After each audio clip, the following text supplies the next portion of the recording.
Yeah, we are. Nice. Is it nice? Okay, very good. Sweaty cup, and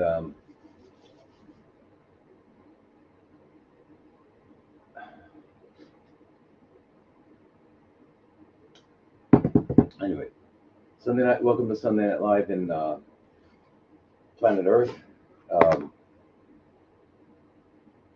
for those of you on the East Coast of the United States, Sunday Night Live, and if you get all the way over here to Australia, it's Monday morning here, and I'm not in Australia.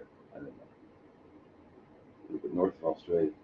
So anyway, glad you're all here. It's been a weird morning again. Um,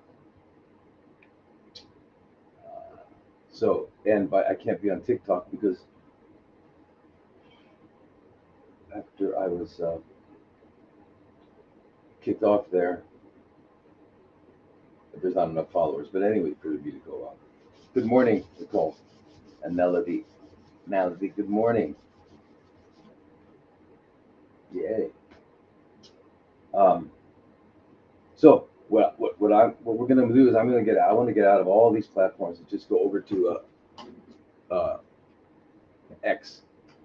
I want to get pretty much on X and just be me because I can't be somebody else. I don't know how to be somebody else, so I can't do it, and I can't think like other people, so I can't do it. Just can't do it. So because Instagram and Facebook are going to be gone one day. YouTube takes down everything because it's and are things going to change now? You know that we this event occurred November 4th. Are things going to change? Everybody thinks, right? I'm sure everybody thinks that this we have a new that things have changed. I mean, let me ask you: don't you think it's a little too perfect? A little too perfect? I mean, 2 days and after being elected, the world says, "Okay, we're done. We're done. We're going to come to our senses now." Yeah. Oh, and by the way, we're going to take on all these CDC, NIH is going to be everything. No more mandatory this, no more mandatory that. Okay, done. So he's done. He's done. Anyway, it's really perfect. It's fantastic. I think it's great. I think yay, yay, yay, yay.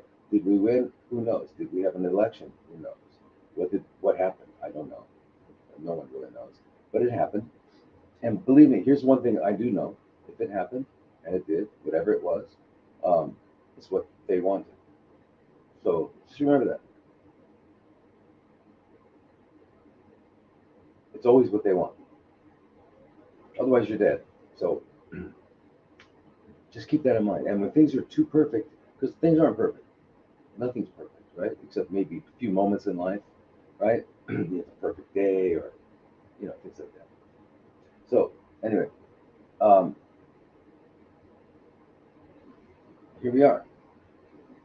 But we got to go to X because I'm just telling you, X at least is going to be uncensored. I can do what I can just talk instead of thinking how can I say this so that I'm not going to get censored, and I don't want to do that. And otherwise, we lose everything.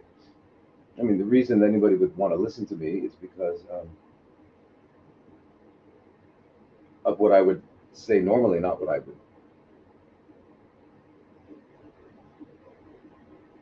say under censorship.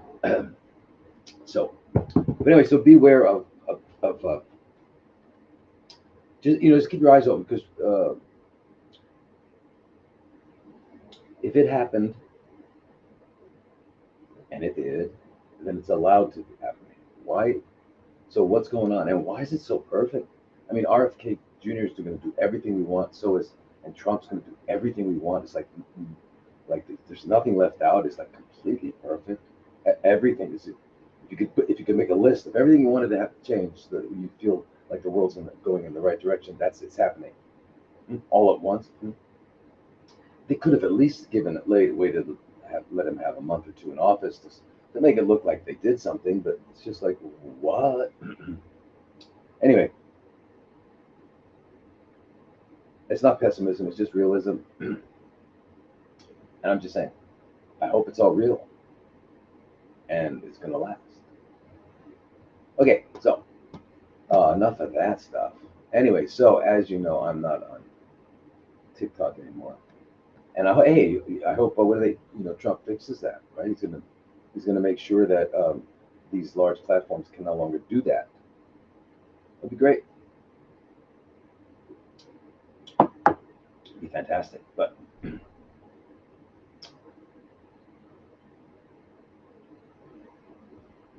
okay, I can't. I'm gonna put that here.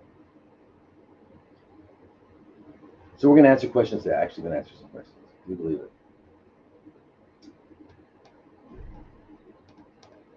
Where are we? Yeah. Okay. Good. Okay. So, oh, by the way, um, yeah. So the new, if you're interested, the new TikTok is Dr. Lodi 2.0.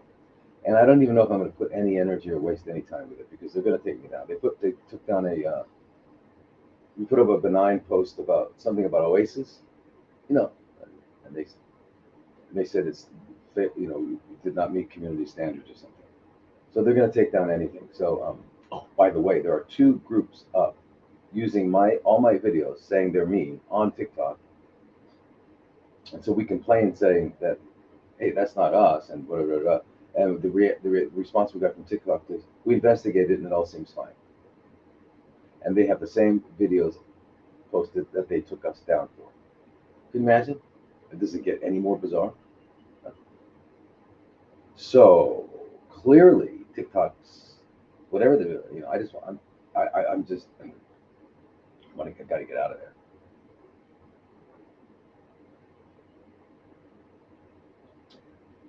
So it's going to be X and Rumble. Rumble's just it's not really a platform, so it's going to have to be X, Twitter X, because I'm afraid that Instagram and Facebook are going to go the same way as um, TikTok. In fact, I'm surprised they're not. They haven't already. Anyway, so the at X it's at Dr. Thomas Lodi, MD, and at Rumble it's at Dr. Thomas Lodi. Okay, the rest you all know. The rest are at Dr. Thomas Lodi, Dr. Thomas Lodi. Right?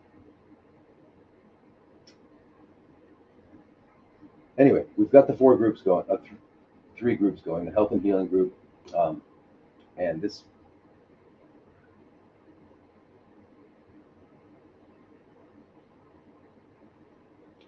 Wait, that's okay. Yeah. So all right. So last week on the health and healing group, the topic was menopause and andropause, and I was surprised to see that some people didn't know what andropause means. Well, it's the male version of menopause. Okay. Andro. Um, and anyway, the topic is much broader than you think, right? It's not just something that happens to you when you're around late 40s and 50s, right? It's a whole process. So, anyways, it's worth discussing and learning about, right? So that was what we did helping healing. And by the way, why is it that the Hunza women were delivering children at the age 65? Clearly, they didn't go into menopause until what, late 60s, early 70s. So that those things we want to talk about, because the later you go into menopause, obviously, the longer period you had where you were fertile and strong. So, and then the parasite group, which we'll be talking about this week, doing a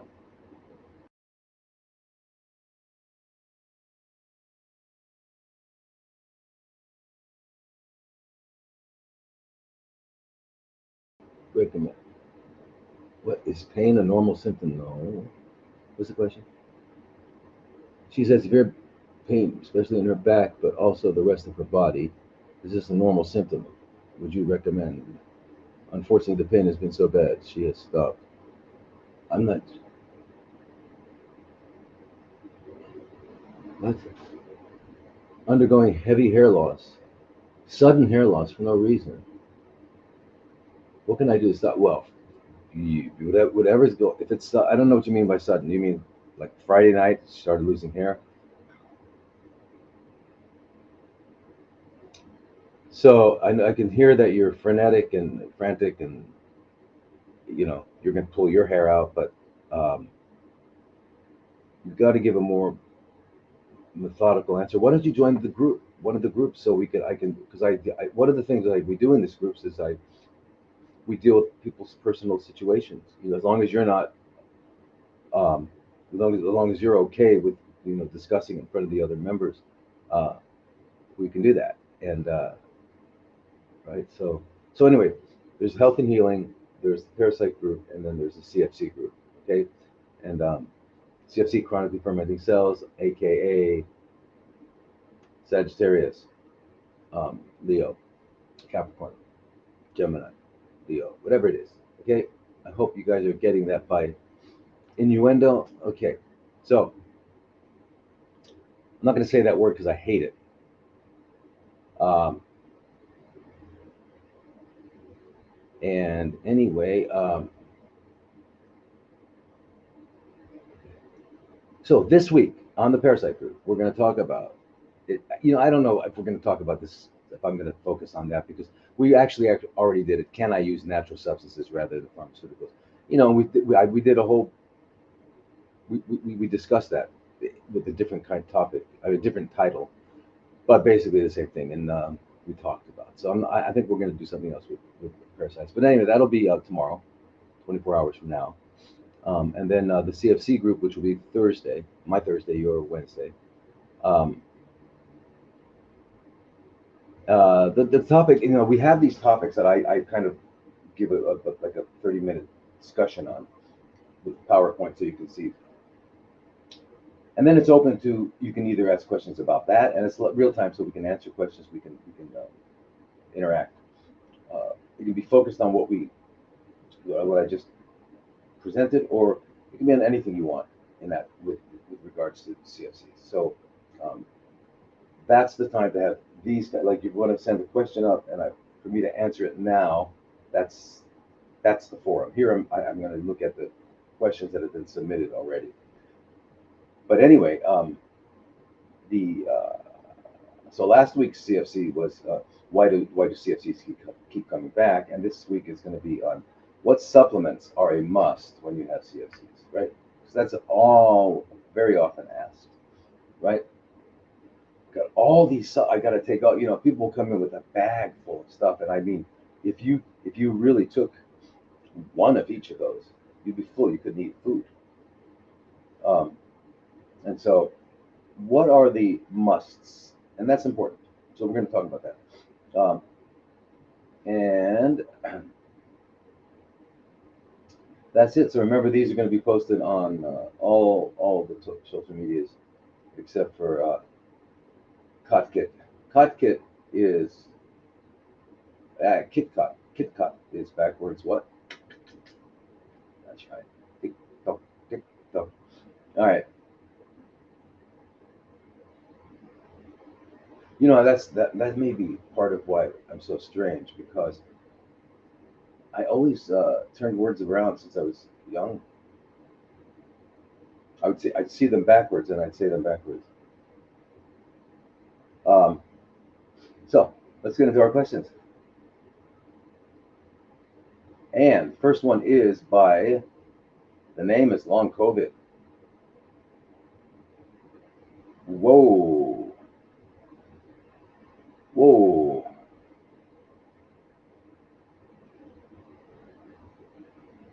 Okay, it says, hi. Um, I've had long COVID for 4.5 years.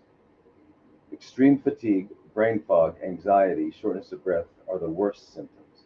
There are many more. Do you know anything that will help get my life back, or anyone who does? Thank you. Okay, so whoever you are, you first of all don't put your name as long COVID. Are you? Come on.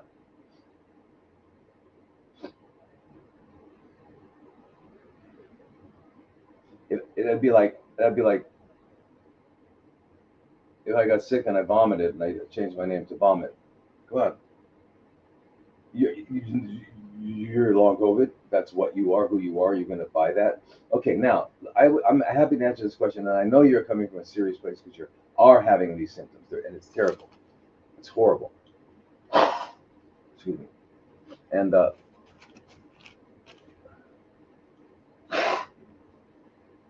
but uh, um,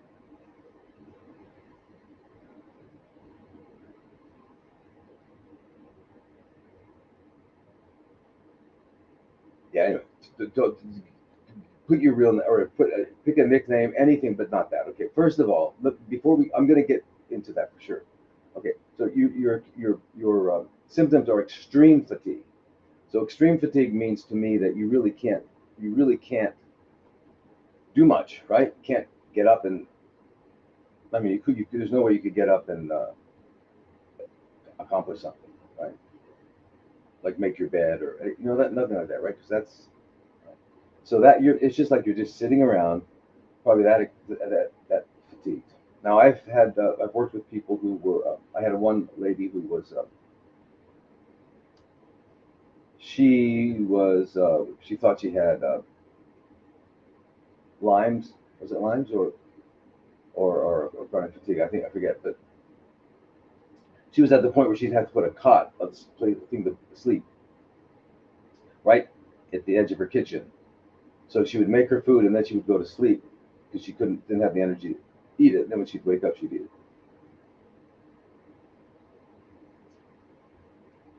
Brain fog. Well, welcome to the club. I mean, anxiety and shortness of breath. Okay, those are the worst symptoms. So it sounds like you're really short of breath associated with fatigue, brain fog, and anxiety. Okay, now you're saying you have long COVID. First of all, everybody needs to understand that everything that arose out of that great hoax of 2020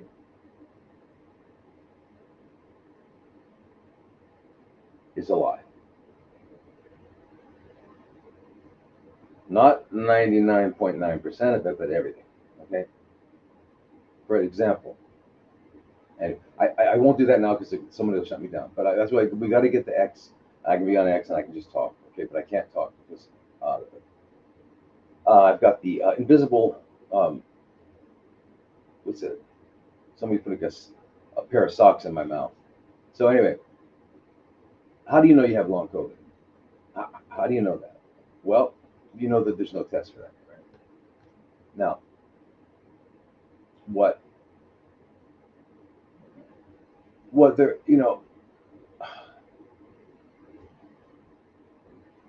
so for the symptoms that you described, right, right, the fatigue, the brain fog, the anxiety, and the what was the other one? Shortness of breath. Okay, so for those, what else? What are the different situations that this occurs in? Well, something called chronic fatigue syndrome, right? Um, and that's basically it. And the fatigue is so extreme that it gets, of course, it gets worse with exertion. Taking a shower becomes impossible. Right? And then you get the brain fog, and and you go to sleep, and you're sleeping, and you don't wake up refreshed. You don't wake up renewed. Okay. So chronic fatigue syndrome. Now remember, the word syndrome means it's a cluster of symptoms. And I don't know how they really distinguish that from the diagnosis. See, the whole process of developing a nomenclature is bizarre because a diagnosis is like, for example, systemic lupus erythematosus, SLE, which is also called lupus. It has like, is it 18, 16? I forget how many of problems you can have. If you have any, what is it, 8 of them? Whatever, I forget them. Then you fit in. And you could have these 8 and not those 8. And then you fit into that diagnostic category, diagnosis. In other words, it's not an exact. There's no thing.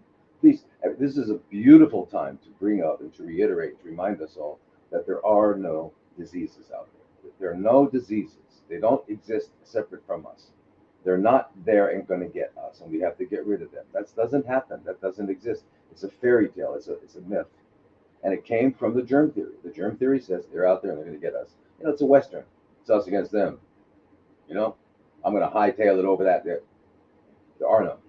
So the diabetes is not out there, and I got to be careful. I don't want to get it. Um, Hypertension. Yeah, he has hypertension. I have it. I have it. No. Okay, there's no it. Okay, so chronic fatigue syndrome, you have it. Okay, now the other condition that will produce exactly the same symptoms is anemia. If you're extremely anemic, blood's not, you don't have enough oxygen. You don't have enough red blood cells carrying oxygen, so you're going to have all these symptoms. Fatigue, of course, right? Because you need oxygen to make energy. Brain fog, because you're not going to be getting enough oxygen to your brain for it to work. And nothing's going to work. Shortness of breath, absolutely. So anemia will do that. And when you feel those things, of course, you're going to get anxious because you don't like it. It's kind of scary. Thyroid problems can do this, right? Hypo, basically. Severe hypothyroid, low functioning thyroid, is exactly that. It'll cause fatigue, yeah. Because in severe hypothyroid, the person has no energy. Remember what thyroid does. Thyroid is kind of the thermostat or the carburetor for the energy output of a cell. Energy. So if you don't put out energy and you don't have low energy, you have low energy, fatigue. And then you get brain fog, of course. And brain fog is just because you're not making energy in your brain. Yeah, your brain's not making it. And anxiety is because this is kind of weird. I don't like it. Yeah. Okay. So thyroid will do that. Exactly what you're talking about. What you're calling long COVID. Okay, we got that name. There's no long COVID.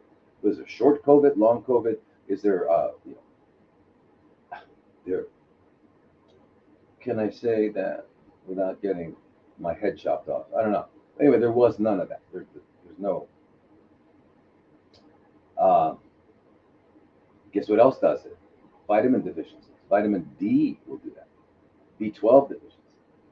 Folate. So B12 and folate are, as we all know, well, maybe we don't all know that, but they're necessary in our body's production of red blood cells, which carry oxygen, right? Um, and so if you have a deficiency of those, again, you're going to have an anemia. But anyway, so the severe deficiency of those will cause the same thing. Fatigue, brain fog, anxiety, and shortness of breath. The thyroid won't give you the shortness of breath per se. Right? Now, how about sleep disorders? What about like sleep apnea or anything?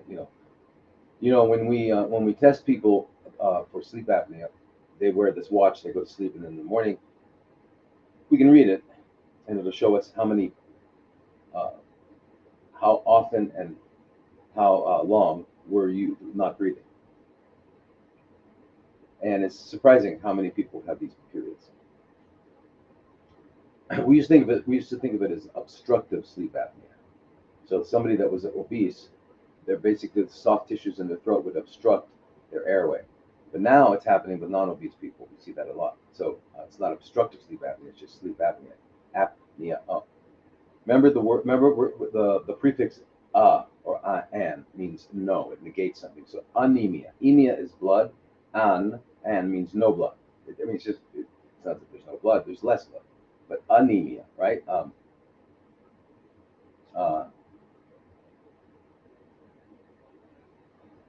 Here's one. The word troph. You've heard. I don't know if you've heard. There's a root word.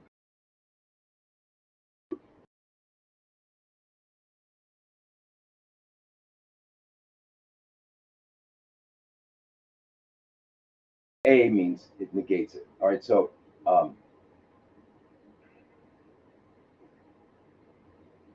yeah, I was trying to explain anxiety. Get it. All right. So apnea, but apnea, PNE is usually breathing. Right. Like pneumonia is PNEU, pneumonia. Okay, that comes from the Greek word. So apnea means not breathing. So anyway, if you're not getting enough sleep, you're not restoring things in your brain, you're not getting enough dreaming, and you're going to have all these same symptoms. Okay, uh, if you have what are called panic attacks, you have what are called um, anxiety disorders, panic attacks. It's now chronic heart failure or severe lung problems are going to cause these same things. All right, as severe asthma, severe emphysema, or heart failure. So to say that there's a thing called long COVID and that you have it, there's no it to have.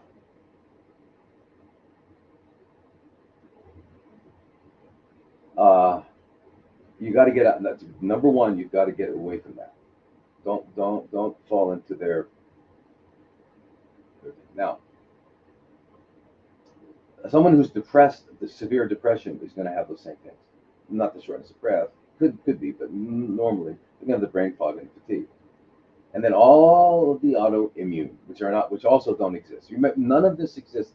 I really don't like using their words because we're saying that it exists. There are not. Remember, the body is always doing what? It's adapting to the current situation so that everything can function. That's what it's doing. There's adaptive physiology. You know, if I'm eating something that's causing a problem, my body will adapt to that so that I don't. Because when I say it's causing a problem, that means it's blocking my ability to function. So so what my body's going to do is going to function anyway, but it has to do a few things to accommodate that. That's an adaptive response. All right. So again, the only thing that gets into us is not any made up ideas of diseases, but toxicities, and we become more and more toxic. It accumulates, and we have problems. Now, guess what else causes all of this? Guess what else? You all know? Okay, EMF exposure. Okay, so EMF exposure is going to give you, in addition to the lethargy, in addition to the fatigue and all that. There's a whole lot of things that you can get from EMF. You can get headaches, body aches, you can get cardiac arrhythmias. You'll definitely get anxiety. You get tingling, burning, foggy brain, sleep disturbances. That's it. All the everything that we think we're getting. Oh, he's got the. Well, no, nobody gets the flu anymore. They only get COVID, right? Yeah. So anyway, whatever we think, it's EMF related, right? And then 5G, again, headaches, joint pain, fatigue, mental fog, even shortness of breath, restlessness, and what it's doing is on a cellular level. It's now we know this, and I don't. So listen to this. When we're exposed to EMF, including 5G, which is just a microwave electromagnetic frequency, it's microwave, smaller. When we're exposed, what they do is they activate something called the voltage gated calcium channel, and when it does that, the calcium starts rushing into the cell like at 1,000,000 per second, pretty quick. Because normally we have a gatekeeper there, and it closes and opens as necessary because calcium is necessary for cellular functioning. So now it all goes in. It's going in at 1,000,000 per second. It gets in there and it stimulates all sorts of things. Nitric oxide gets produced, which becomes peroxynitrites. Then that gets converted into hydroxyl radicals, the OH negative. So and that's what accumulates. That OH negative, that hydroxyl radical, does the damage. That's what does the damage of EMF. On a molecular level, that's what does it. Which is why taking the molecular hydrogen, right? H2. Mercola's got the one where you drop the pill in, it fizzes, and then right at the end of the fizz, you drink it. Or they have molecular hydrogen generators. Okay, yeah. So by drinking this, by getting the molecular hydrogen in, remember it's the smallest molecule in the universe. It's just two hydrogens, which are just a proton.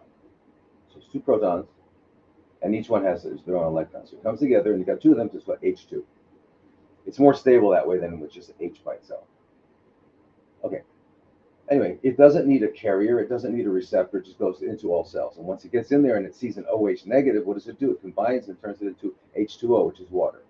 So it neutralizes. It's like a specific antioxidant. Whereas like vitamin E, vitamin C, all of them, the vitamin A's, the carotenoids, they are all they are all in general antioxidants. They're going to neutralize anything that needs to be neutralized, whereas this is going right for that. So I like that. Anyway, just so you all know,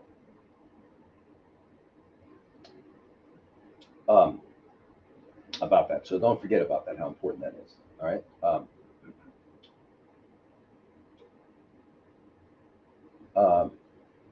By the way, so if you're saying you have long COVID, there's no test for it. There's no test. They don't have a test. Okay. They can do the PCR. They can do the antibody test. Now, by the way, PCR, polymerase chain reaction, is a test. It's a test for doing research. What it does basically, you've all heard of PCR, maybe. It's used in research. It was invented by a scientist called Kary Mullis. He got a Nobel Prize for it, and he said, "This is not to diagnose anything. You cannot diagnose anything. It's just that it identifies when you identify a molecule. You can. There's a way of it kind of it blows it up so you can see it. It's kind of like if something was really small and you want to really take a look at it. That's what it does. So it's really important in research because you can identify things that are like you know something happens, right? There's a somebody gave some they took a medicine or they ate a food or a poison and something happened and you want to know what it is that happened. You can like hone in there and find out, blow up all the different aspects of it. But you can't use it to diagnose because what they're doing is because since our and this is what Kary Mullis said. Okay, I don't use PCR. I'm not a scientist. I don't work in labs. What Kary Mullis said is that we've got at least one molecule of everything in the universe in our bodies. So you could blow up anything. I mean, blow it up, make it so that make it big, but you can't say that that caused anything, right? So he was very clear on that. He was very clear on that, and he had what do you call it? He came head to head with Fauci many times about that specific thing, other things too. And by the way, so that's what they were doing when they were putting those things up your nose, right? Supposedly doing PCR. And he said it's not diagnostic. The whole thing that happened in 2020, the whole hoax ran on that. That was what, if you were positive or negative, right? Not asymptomatic carriers. So, just so that there was no, what do you call it? Outward objection to the whole thing, Kary Mullis conveniently died in August of 2019. Anyway, so if they're going to give you a diagnosis, which hurts people, they have to they do PCR or antibody testing, or there's nothing else. There's no way to diagnose this. It's more of a getting a history from the person, asking them about, and then assigning this, saying, okay, all this has happened to you. We're going to call it this. We're going to make it an it. Okay, so that's it. So you can't say you have this because there is no it. You've got some symptoms. Okay, so I hope I made that clear. I'm not going to go into it anymore. Now, how do we fix it? What's wrong here? And this applies to everybody with everything, because the fundamental thing that if you're sick with anything, if it's a runny nose or whatever it is that's disturbing you, that's not allowing you to feel good and function, the first or what is one of the major problems or symptoms is going to be fatigue, less energy. Okay. Now, once you are well into some bodily problem, fatigue will be a major part of it. So when they came up with the concept of chronic fatigue syndrome, because they couldn't find any reason for the fatigue except that you were fatigued, and they called it chronic fatigue syndrome. But Lyme's causes that, CFC. But if you can identify a reason, I guess that's when they don't call it chronic fatigue. Anyway, all of those are having a problem with what part of the cell? You all know that. You all know that for sure. You know that. It's the mitochondria, right? Because the mitochondria make energy. 6 oxygens, 1 glucose. We got 38 ATP. ATP energy molecules. They carry also lots of blood. Yeah. Okay. So mitochondria are, in fact, just as I think something that's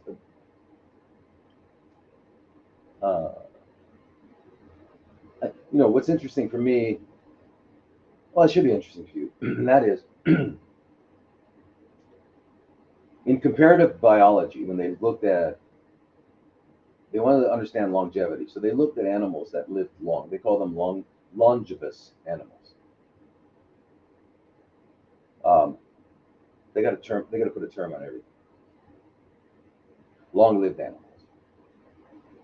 Why? What's different about them than others? And for example, why does an elephant live much, much longer than a rabbit? Why? They're both vegan. But if you feel the rabbit's heart, it's going and the elephant's going slower. Okay. Anyway, do you know what it comes down to? And they've done looking at all animals, even humans, and it comes down to one thing. And I'm going to say it the scientific way, and then I'll explain it. The peroxidizability index of the mitochondrial membrane is inversely proportional to longevity. Whoa! What that means is let me turn around. So the ability of the mitochondrial membrane to withstand the potential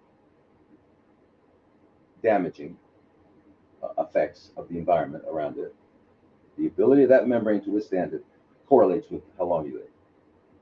Forget everything else. Everything else. I don't know, vitamins, that.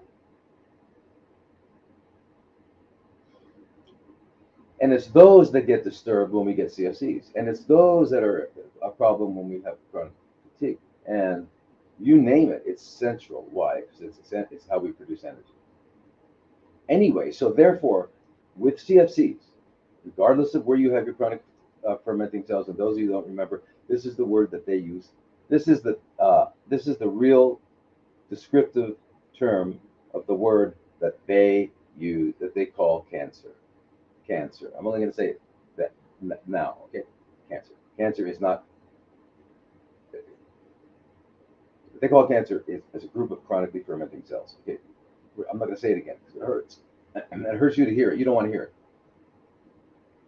Okay, so that's it. So a certain number of mitochondria get disturbed, and now you've got that. It happens. Well, how do we make the mitochondria more active? How do we wake them up? How do we get them going again? Because if we do that, guess what's going to happen? If we stimulate them to proliferate, then you, by definition, will not have CFCs. So your CFCs will go away. You won't be chronically fatigued. Nothing like all the foundation of our symptoms and our problems is based on energy. We know that, and we just found out that in terms of longevity, our energy making organ.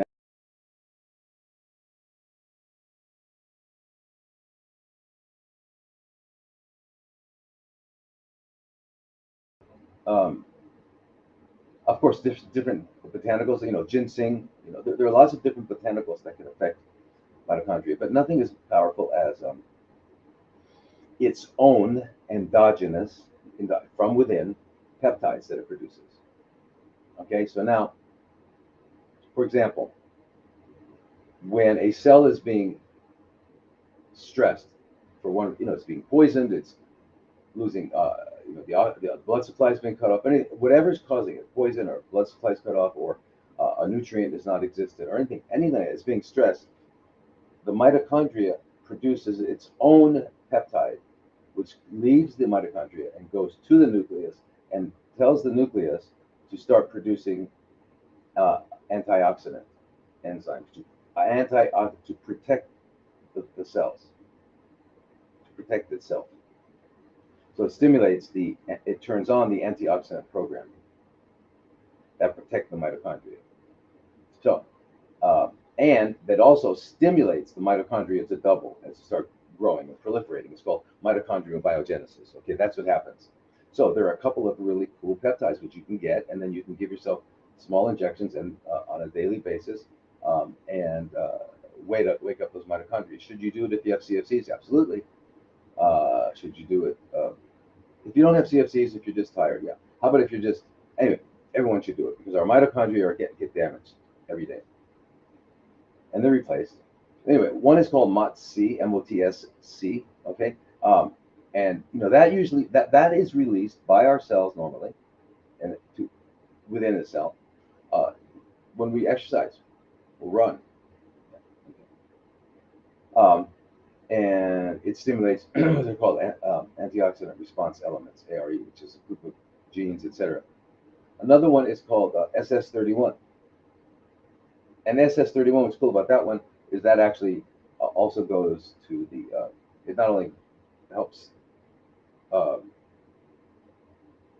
produce antioxidants that protect mitochondria, but it goes down to where the cardiolipin, which is a particular fatty acid in there that allows the mitochondria to make energy, it protects that, so that because once the cardiolipin, which is a fatty acid that's only produced in mitochondria, nowhere else, once that gets oxidized, then the ability, because that's kind of the cardiolipin is kind of the way that it's the entryway to what's called the Krebs cycle or oxidative phosphorylation, which is the mechanism by which energy is produced in the mitochondria. Anyway, so when that's starting to get oxidized, you're going to lose that, and that's what happens as you get older. That as you get sick and all that. Anyway, this will stop that. So there's SS31, there is MOTS-C, and then there is humanin, like humanin. Okay, these are peptides, very, very important. The problem with peptides is that can't say it's. I still can't be me. Isn't that? Hey, wasn't there a song? I gotta be me. Anyway, I want to sing that song, except I can't sing, so I won't. I mean, I can sing, but can't tell what I'm trying to sing. I'm that bad. Um, um,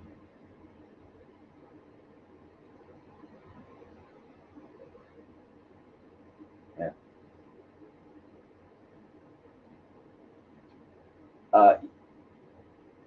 I know that you don't want to hear biochemistry, and you think I go into too much detail. A lot of you think that, but I'm telling you something.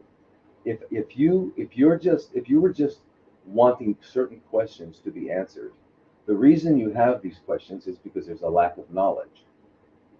I mean, a question is saying, like, if I don't know where the nearest shopping mall is, I'm going to ask the question, where is the nearest shopping mall? I don't have that knowledge. Whatever I don't know. So you ask questions because you know. So what my intention is to teach, give you enough knowledge as a foundation so that there are certain questions you will no longer have. Foundational, fundamental questions you will no longer have because you'll have a foundation of knowledge. And then the other one is to teach you how to research, how to learn. All right? Okay, so instead of just like answering a question, which you can get AI now, just ask it a question, you get the answer. And then I wouldn't have to have lines. What all I would do is just send in questions, and I'll just say yes, no. Oh, it's because but that's not what we're looking for. What we're looking for, really, what you should be, what you are really looking for, and you might not know it, is you're looking for understanding, so that you can proceed with your life. You don't understand something. Excuse me. Like, why am I sick? Why did I get this? I eat right. I have a good life. Why did I have? That's a big question, right? GHKCU peptide. Yeah, yeah, very good. Yeah. Uh, PEA sodium. Anyway, GHKCU. Okay, we're talking about peptides, and somebody just asked the question. GHK has been used for a long time in beauty and dermatology, right? Because it makes the skin. Um, it stimulates the skin's like it's fibroblasts. The fibroblasts are the organelles, the cells that produce connective tissue and other things, but connective tissue. Connective tissue is collagen and things like that, right? Elastin and kind of the our padding, right? And so, just as an aside, anybody who's taking a collagen supplement, you're just just think of it as a donation to whoever you're buying it from. It's not helping you at all. And if you're rubbing collagen on your skin, you can't use it, because the only way that we can only use the collagen that our body produces. You can't put a protein from any other source into your blood, because you'll have an anaphylactic reaction. Our body has to break proteins down into their single amino acids. We can absorb the single amino acids, and they'll go to the amino acid pool, and they'll be used wherever they need to be used, not necessarily to make collagen or glutathione or anything. So, you, uh, so what makes more sense is to stimulate your own fibroblasts to make more collagen. So then you say, okay, so what do I need? What does my body need to make collagen? Vitamin C, ascorbate, and all the other things, right? So anyway, um, the so that's what the GHK does. It stimulates the fibroblasts to do their job. So that makes sense, and it works. Now they add the copper on it. Cu is copper. They add copper on it because the copper is also has uh, that ability. So they're synergistic. But why is that um, a beneficial peptide for people with CFCs? Because um, the GHK also turns off about 70% of the epigenetic changes that came from when the cell became a CFC. 70% of them.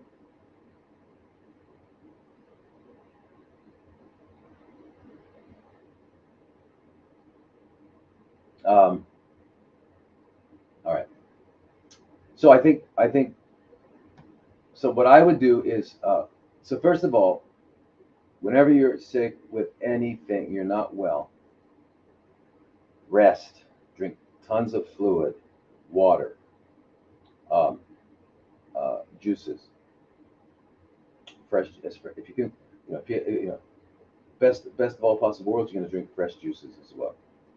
Mostly vegetable, like 90% vegetable, a little bit of fruit to make it taste good. It's good. You got to love it. Um, and then you got to cleanse. You got to cleanse. You got to get rid of toxins. When you're sick, you're toxic. Same thing. Okay, you're toxic. Just think of it. Change the word from whatever, like diabetes, whatever, toxic. I'm toxic. And just think of it that way, because that's really what it is. So you've got to eliminate these toxins. All right. Then, if you stimulate your mitochondria to proliferate and to make energy, but they're still getting intoxicated by your environment, by its environment. Uh, you won't get out of that. All right. Okay. So I hope we understand that. Okay. So there's no such thing as long COVID. So you can't have it. There's no it. Okay. You've got this group of symptoms that can be caused by multiple things, including Lyme's. Including if Lyme's is, it's been weaponized. Uh, Borrelia. Don't think of an it as causing anything. Just think of the fact that I've got no energy, can't think. All right, I got does that? I mean, I'm not feeling good, no energy, all of that. How do I get my energy back? Okay, first thing I got to do is get rid of any toxins in my body so that I'm not being poisoned. And then I've got to wake up my mitochondria. All right, now let's talk. Okay, this one is from Amanda. And the question is, do dewormers like ivermectin cause hyperprogression of CFCs after initial positive results? I've heard that in the animal world, ivermectin has caused a lot of problems, like super resistant parasites, to the point that entire herds of goats have had to be culled because nothing works due to overuse of ivermectin.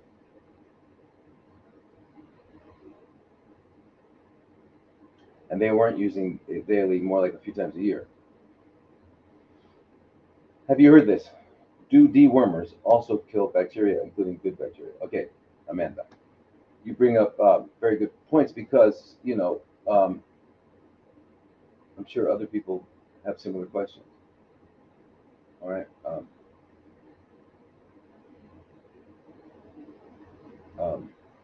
Where am I?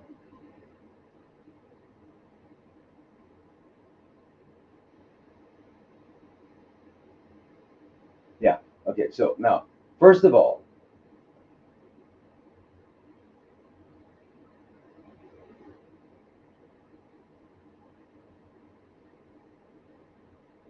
all right. Yeah, you're talking about water fasting. Um, water. I can see you guys are talking about water fasting. Um, what was important to understand is that there's a difference with juice cleansing and water fasting are really different. They're very different. So the juice cleanse is a liquid diet, and you're just gonna flood your body with a lot of nutrients and water, because juice is fruit, vegetable juice with some fruit in it is basically you know highly nutritious water. You drink so much that you're peeing all the time. You're basically just changing the fluids in your body. You're getting rid. That's what it's doing. It's a cleanse. A fast is going to be you're not necessarily drinking a ton of water, but you're drinking enough to stay hydrated. But now what's happening is you're relying on your body to really clean up and eliminate this. It's like the only. It happens to some degree with juicing, but not like with fasting. So fasting is a very special process. That's an active process of restructuring the body. Okay, and it happens at different uh, lengths of time. So what happens in 2 days and 5 days, a week, 2 weeks, 8 weeks, 6 weeks. You can't. Yeah, it depends on how big you are to start, but 6 weeks is usually max. If you can make it to that, 4 weeks, 5 weeks. Anyway, 41 days is what we do with CFCs. So, but what's interesting to me is that, and I just, it's not interesting, it's just weird that 10 years ago, I almost lost my medical license for working with a patient. And no, I didn't answer the question. I'm going to get to it. Give me a second. I'm segueing. Remember, my middle name is not Luis Vivante. It's segue. For advising someone to fast. Now, suddenly, everybody's an expert. I saw a book on fasting by a urologist, and I wanted to find the guy and say, well, how long have you been fasting? How long have you fasted? Everybody's an expert on fasting. I just don't get it. Anyway, be careful of who you fast with. Okay, now, the answer to the question with metastasis, with ivermectin is this.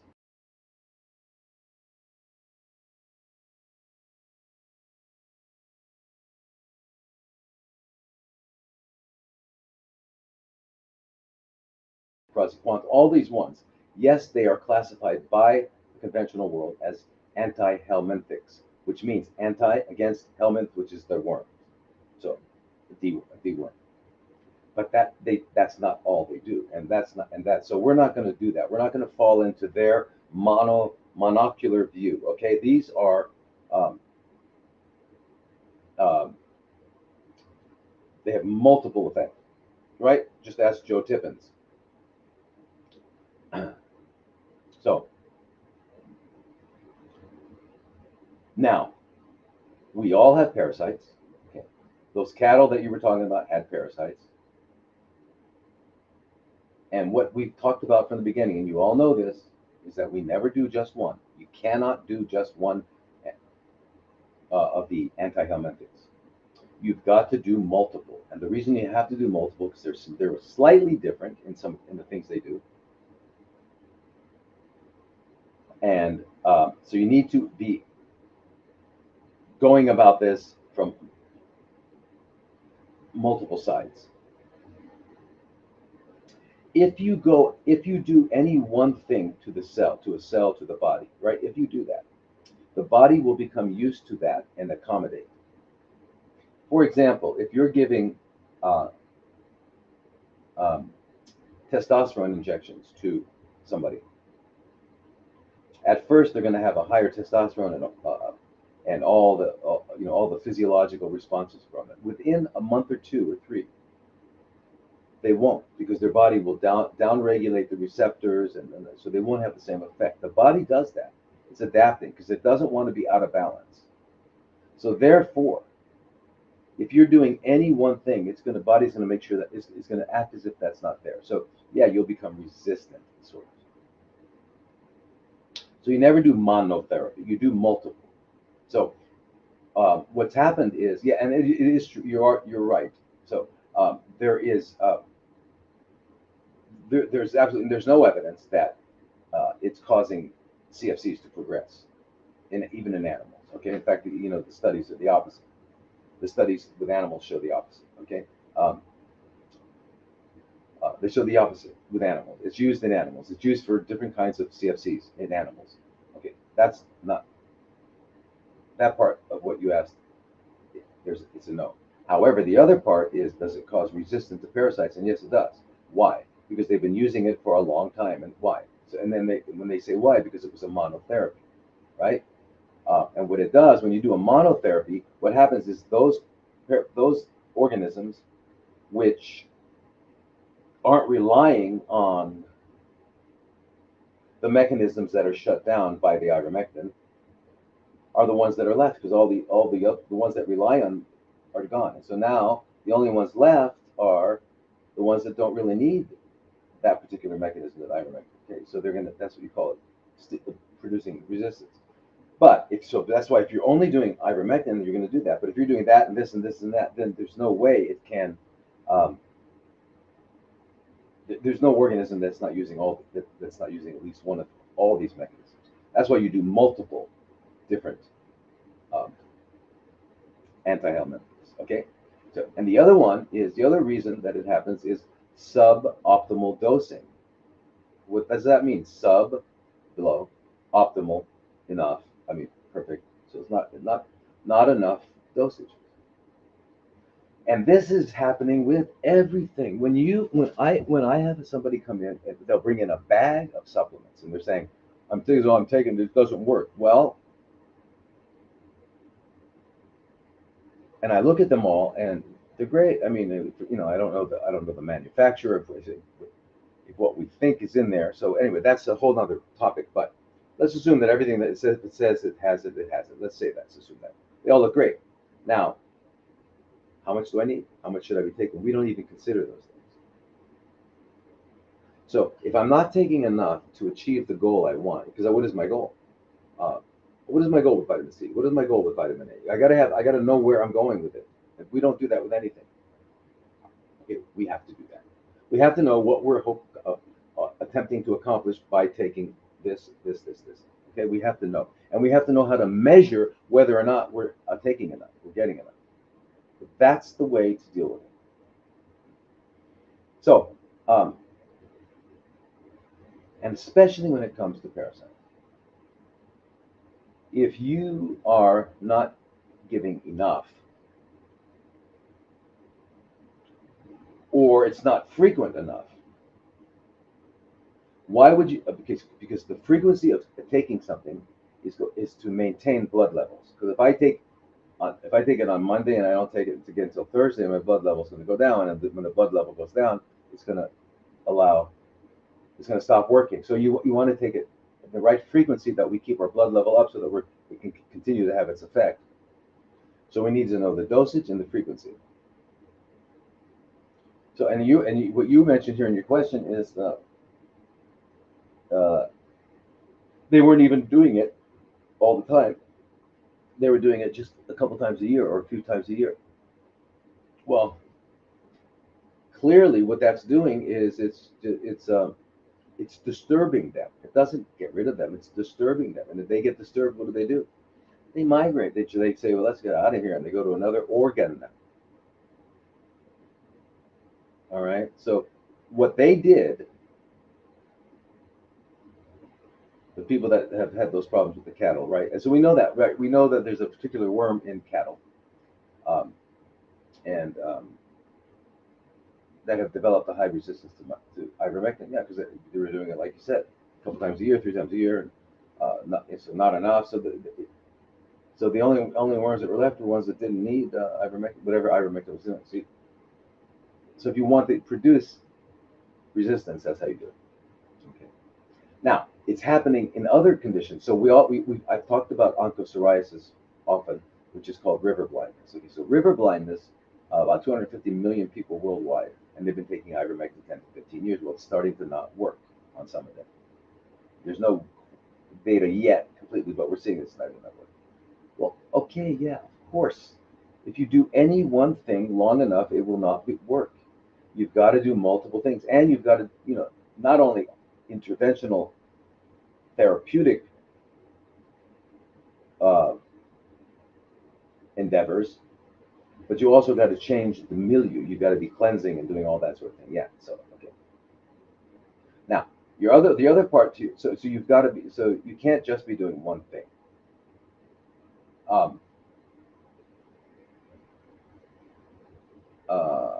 yeah. So the other question is, does it does ivermectin and all is it also antibacterial? Does it kill bacteria? And not a few. I mean, like in vitro in the dish, but we haven't seen it in vivo. Well, not really. But the real effect of these anti-helminthics dewormers, I hate that word. Uh, it's the only time that I actually prefer can you believe it, the medical word, uh, the dewormer. Like especially if someone says I'm taking a dewormer. Anyway, I just don't like it. The uh,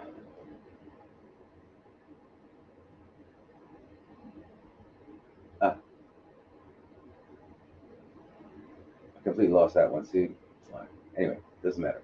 Um, so what we need to do is stop looking. Stop. You don't use one cat, whether it's cattle or whatever. But uh,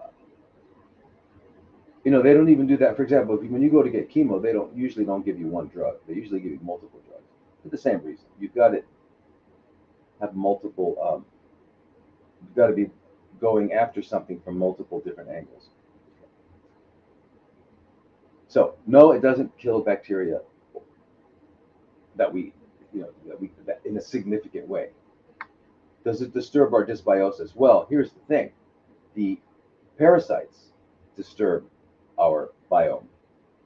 That is what disturbs it. And in fact, our gut biome can never be restored, get to a healthy biome until the parasites are gone. So that's a pretty big deal. So that's right. So we've got to do that. But it's not that these are going to kill it. So no, ivermectin doesn't specifically do that. I hope I answered your question. Did I? Okay, maybe. Maybe. Maybe. Yep. Okay. Where are we? Yeah, there we are. I don't want this. Go away. Yay.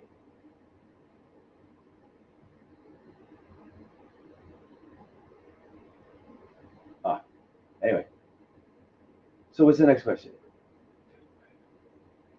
The next question is from um, Logan. Logan, I was diagnosed with PCOS and insulin resistance. Is insulin resistance the same thing as diabetes? How can I cure these? Whoa, okay, Logan, we have to change your language, right? Okay, you were diagnosed with PCOS. No, they told you that. By the way, your name's not Logan now. You're PCOS. As in effect, that's what they do. Okay, now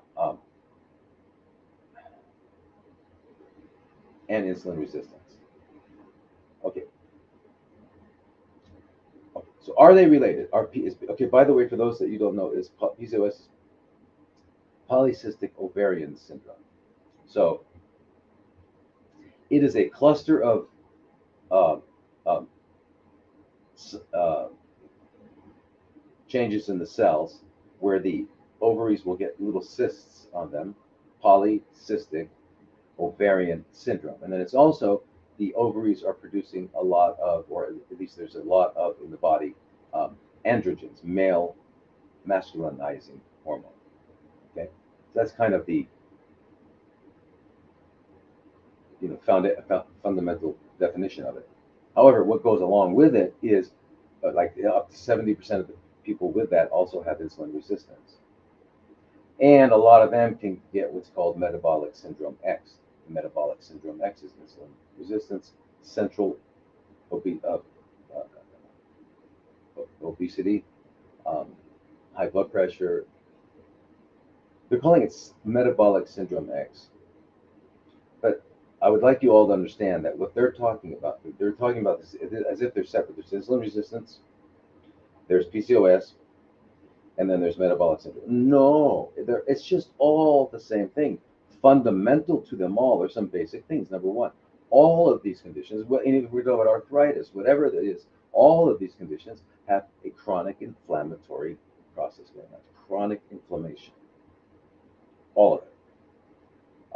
Also, there's also a problem with the dynamic between insulin and glucose, fundamental to these chronic situations. Therefore, insulin resistance is, we call it that. What does insulin resistance mean? It means that you need more insulin to get the same effect on a cell than you would normally because it's resistant to insulin. And how do we measure this? We take a blood with your fasting. You haven't eaten all. You didn't eat since yesterday at 6 p.m. So we take your blood this morning with fasting. We get your fasting insulin level. And most Americans, and I don't know about Europeans now, but I'm imagining it's lower than it is with Americans. But most Americans have a fasting insulin of around 12 up to 15, some down to 10, And actually, the reference range goes up to like 28. I don't know how that's still the reference because if you have 28, if your number is 28, then you are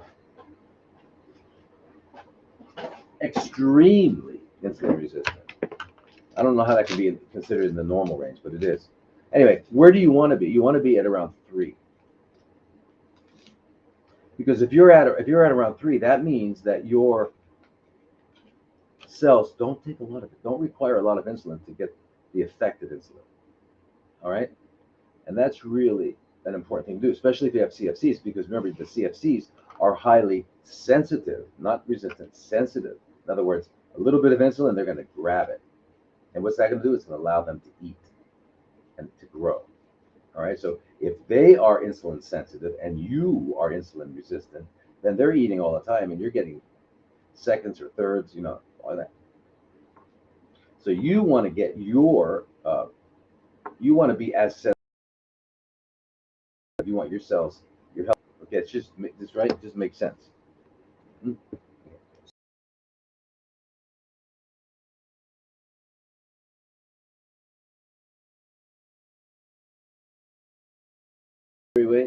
And that is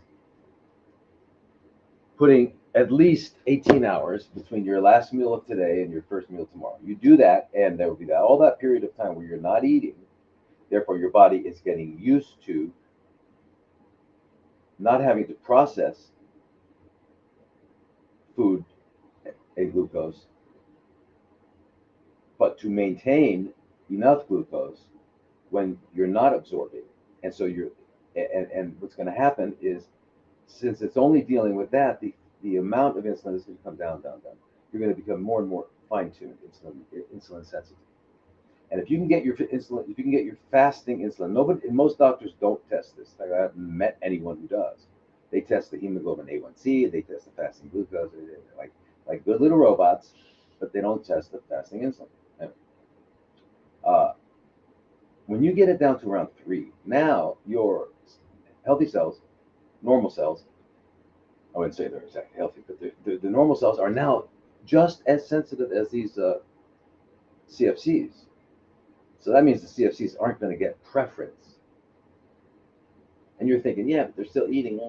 But that's okay. Because why? They need 19 times more glucose than these guys. So if they're sharing it, that means it's for them, it's a relative starvation.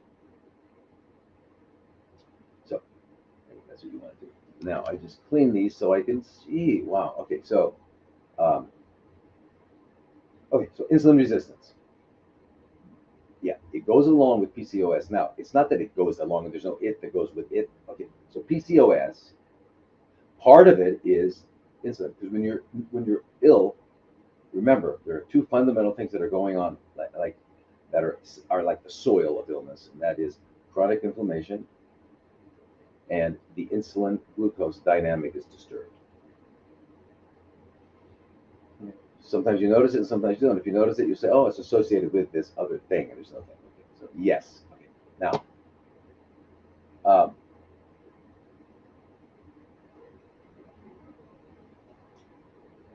the so the way that PCOS, or okay, remember I said it's part of PCOS is that it produces excess androgens, which is testosterone, androstenedione, things like that, right? What we call masculinizing hormones.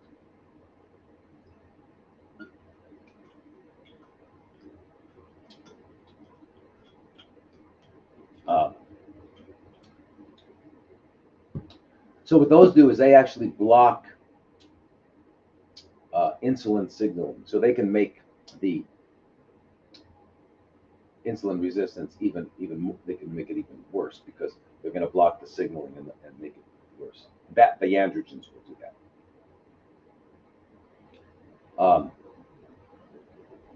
Yeah. So yeah, so it's all related, and it's not. Remember, it's not like there's different things. In order to heal, to be restored to health from having from PCOS, part of that is to cleanse and restore your body's health, and that would mean that your insulin resistance would be resolved. Now, your question, Logan, was how do I cure these? You can't cure anything because there's no thing. You cure diseases. So if diseases existed, you could cure them. They don't exist. What you're asking, and I want you to think about this. What you're asking is,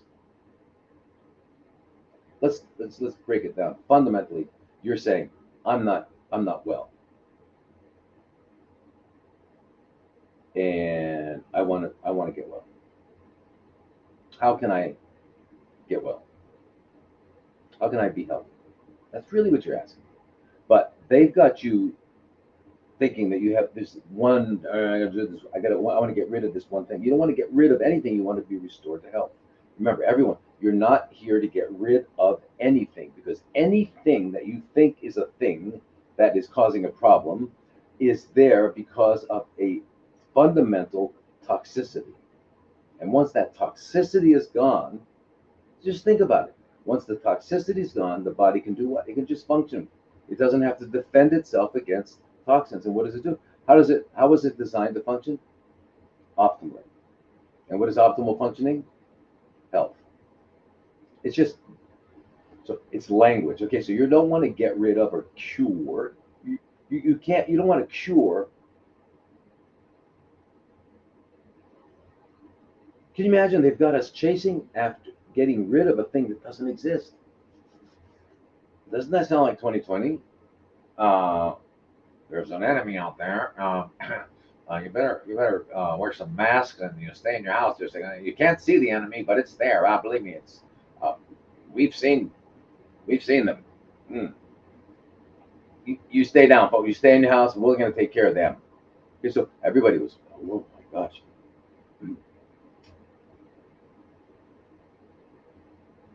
So it was pretty good. Yeah, they got the whole world shut down in less than a month or a month. So believe me, they're clever, clever. So yeah, whatever's going on is because they want it to be going on. Whatever's going on is because they want it to go on. Don't believe me. You'll see. Um, I hope I'm making this clear. So the problem you have going on with your ovaries and your androgens is you've got a hormone imbalance. You've got a imbalance in your insulin glucose dynamic. But who else has that? Everybody you've ever met. That may be a 2-year-old child. Well, if there are any healthy 2-year-old children, children used to be healthy. If you think of that, but now these poor children are not healthy. I mean, what is it? 52 injections by the time you're what, 2 or 5 or whatever? I don't know. I can't believe it. But poor children. I mean, can you imagine? You're born in the hospital, right? What's the first thing they do? They slap you. Welcome to planet Earth. Uh, then they take you over here and they put stuff in your eye. My God, what a welcome, huh? The first thing that I want to do is see you cry. Great. That's this is like now I want you to cry because it's for your safety. It's for your good. You all remember La Boye, the mess, when they were birthing people, birthing in a warm bath and it's low lighting, and you come up, that's cry. The whole idea is to make sure that the newborn is breathing, and they can put that up on the mother, and the mother can hold it, and it'll be breathing, and you can see. You don't have to slap it and bright lights and stick things in it. Born in a hospital, dying in a hospital. Wow. You see what's happened to us, folks? You're born in an institution. You're institutionalized, and before you get out, they give you a stamp and a shot, and they got that you've got a number. You've been issued, and you've become a commodity. Yeah. Anyway. So your hormones are imbalanced. So what needs to be done is uh, they need to be evaluated. So I would evaluate them with like the Dutch test or what's the other test? I forget. There's another lab we use too, but it's urine. It looks at all the hormone metabolites, and that's important because it's not just the parent, the main hormone that's produced by the gland, by this or this hormone producing cell. It's not just that hormone. It's how it's metabolized in the body because maybe 70, 80% of the effect that we think a particular hormone has on our body is not due to the parent, but to the metabolites that are produced. In other words, metabolites means it's been modified by the liver to a to something different. So it's called a metabolic intermediate. It hasn't been eliminated. Once it's eliminated, that's the final path. But there's a metabolic intermediate, and those intermediates have actions. Okay, so we do that, and then the thing about the urine uh, hormone test is we can then not only look at the sex hormones, testosterone, estrogens, progesterone, but we're also looking at the cortisol, we're looking at aldosterone, we're looking at thyroid. So we're looking at them all, pituitary. So we can see them all because it's an orchestra. Remember, you can't tune up the woodwinds and not tune up the brasses, right? You've got to tune up the whole orchestra if you want to have a beautiful symphony. Okay, so you can't just focus on one thing. You can't, because there is no one thing. So you've got imbalance in hormones, imbalance in your uh, your glucose insulin dynamic. Without testing or asking you questions, you've also got an imbalance. I know you have an imbalance in your gastrointestinal tract. And what else do you have? You have an imbalance in your uh, autonomic nervous system, your sympathetic and parasympathetic, your sympathetic overdrive. And what else? Your immune system is imbalanced. And what else? Your mind is, except for the very short amount of time that you spend in delta sleep during the day, during the night, unless you're on night shift during the day, the very short amount of time that you spend in delta, other than that, your mind's awake, your mind's on. And what's your mind doing?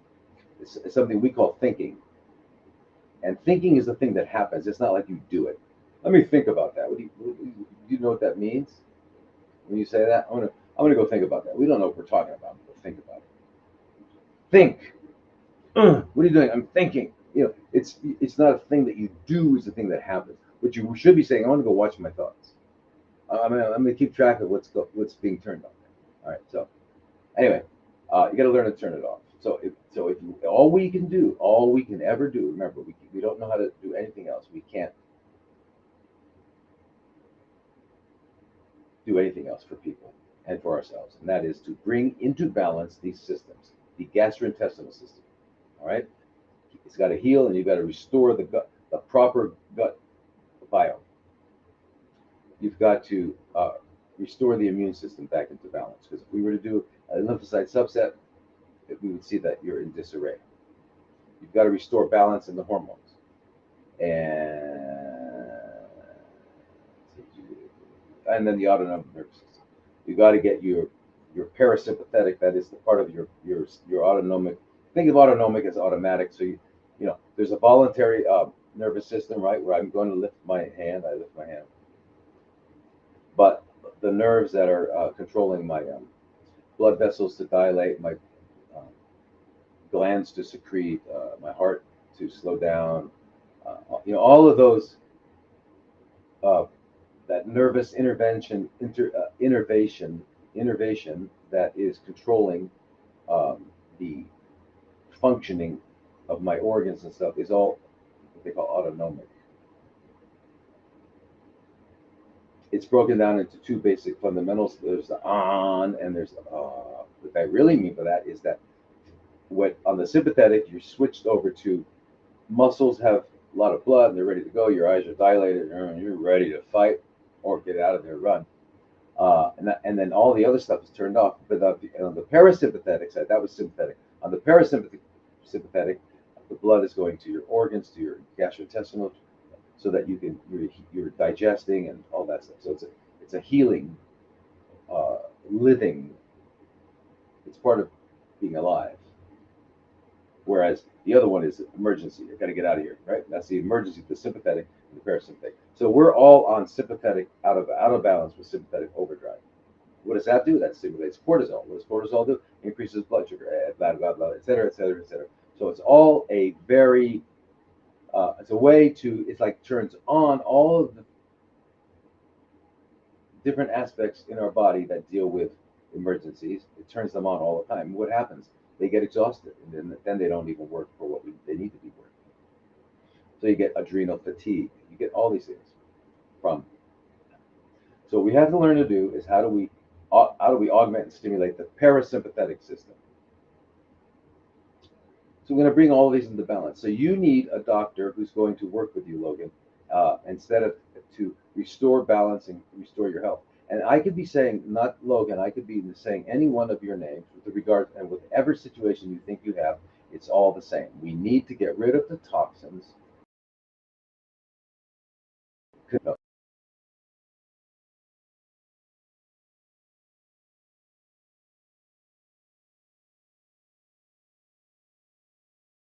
And that's our goal.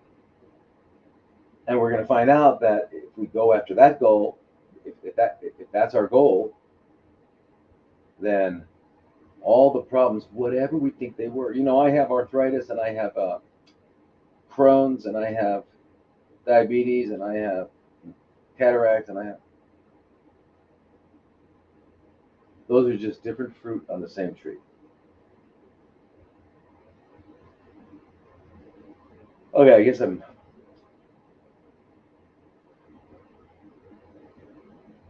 Okay, here's one from Ian Victor. My wife was diagnosed, terrible word, in April with breast CFCs, stage 4, metastasized to her bones.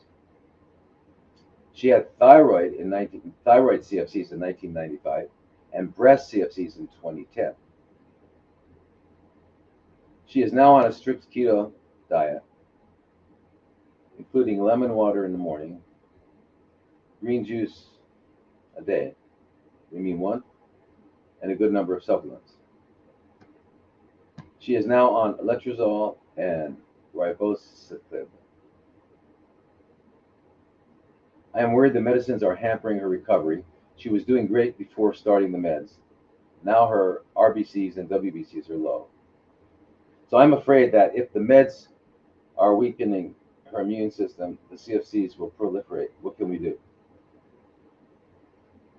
Ian Victor, you're right on.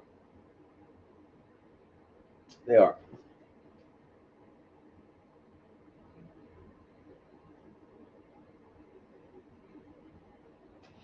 Um,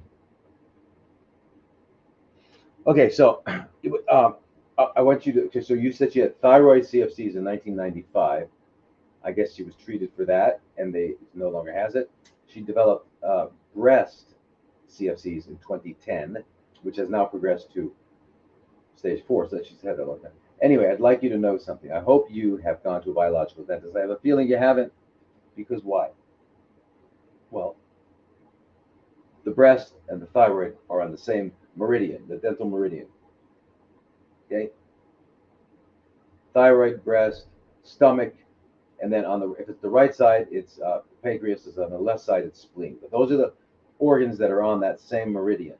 All right, and if you've got either a root canal there or you have a cavitation, which above the tooth or below the tooth in the jaw, excuse me, or anything else that's in, or root canal next to it, but it's extending over. Anyway, if you don't take care of that, nothing will work. You got to pull the plug. So having thyroid and breast is a big alarm, red flag, as they say. Now, stage 4 to the bones. And we remember that stage 4 means that it started wherever. Stage 2 is what? So stage 1 is it's just a lump, small group of cells. Actually, it's a lot. It's more than a billion, um, but it hasn't disturbed the architecture of that organ or gland or whatever. Now it's growing and it is starting to disturb the architecture of the gland or organ. That's stage 2. Stage 3 means now it's gone into the lymph of that system that drains that organ. And stage 4 means it went to another organ. That's all it means. I mean, that's what it means. So in her case, it means it went to the bones, which is common for breasts to do that.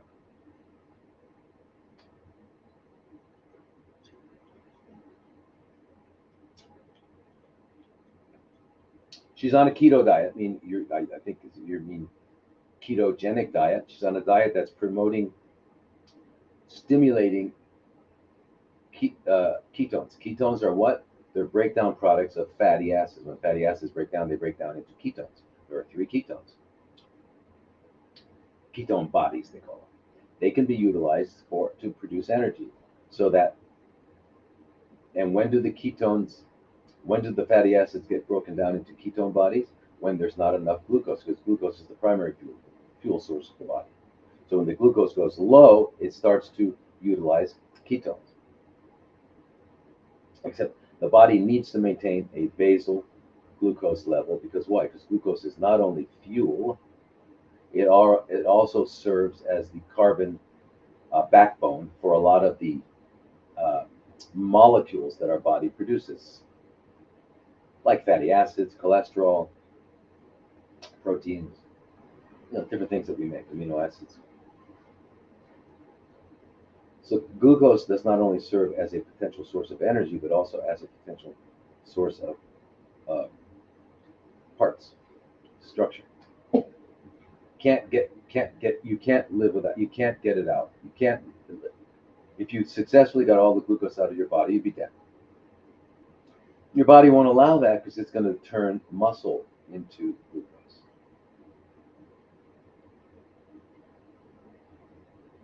So the idea of a ketogenic diet means the idea is that I'm going to only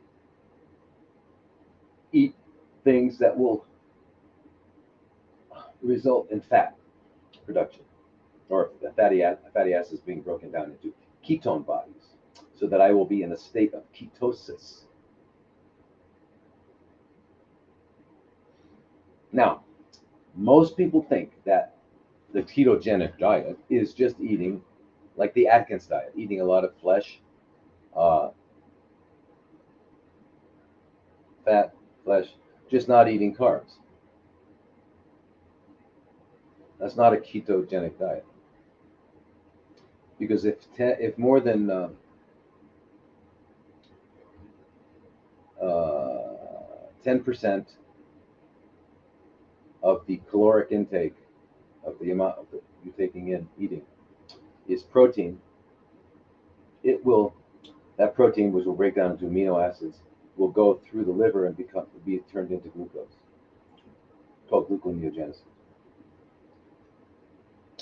So if you're on a strict ketogenic diet, you would have to have 80% fat, 10% carbs, and 10% protein. Which, if that's an animal-based 80% fat, then we're talking about pretty disgusting food. Yeah, give me some bacon, but leave out the meat. I just want the fat. Guys, ketogenic. Anyway, you see that pork chop? Give me the. I just want the fat. Give it maybe a little bit of the meat. That steak, I just need the fat. It's kind of disgusting. All right, so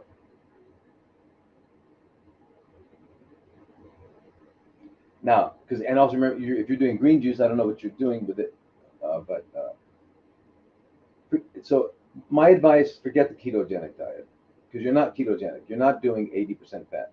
To be ketogenic, that means you're going to have actually a greater amount of ketones in your blood than glucose, and that's hard to do. So even on a very strict 80% fat diet, you still have to fast on water at least 1 or 2 days a week to keep you in there. So most people, when they say they're on a ketogenic diet, they're really not. Yeah, they're producing more ketones than usual, but it's not that they're. The idea is that your body relies on ketones, no longer glucose, which is what happens when you go on a water fast. That will do it quickly. Now she's on. So anyway, I would say go on a healthy diet, which is 100% uncooked plants, seeds, nuts, and fruit. And there's a way to eat them and all that and make them delicious. And yes, you're not going to be just eating celery and you know spinach and lettuce.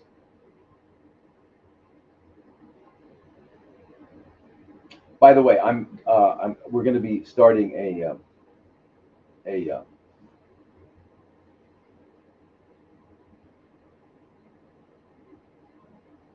I guess let me just use the common terms: a raw food uh, instruction training for people. All right, it'll be and I'd like to do it live. Maybe we'll do some fundamentals in a course that you can do at your own pace. But I like to do it live, and we're gonna have the person who's really, really amazing at taste, taking anything that you love that's unhealthy, and how do we make it? How do we get close to the taste that you need, that you're looking for, healthy? So we'll call it the taste good.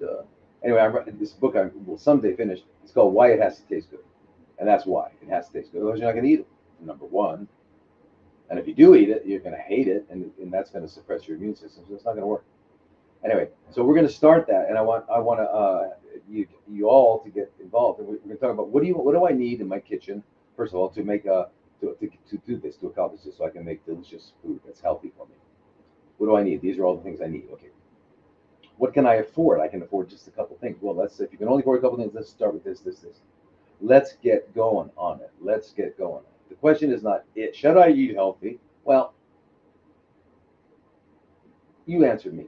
Okay, because there's someone at our center right now at Oasis who's saying, I just can't eat that food. I don't like it. Okay, so I need to remind this person, say, listen, I understand you can't eat it. You need to eat this, but you have to understand within a few, I don't know, weeks, month, you'll be in the ICU where you're not going to be eating the food you like, and you might not be eating it, and that won't be bad for you either. I mean, you'll be okay with that since you're going to be extremely nauseous and you won't have any appetite anyway. But you'll be eating through a catheter going into your central veins.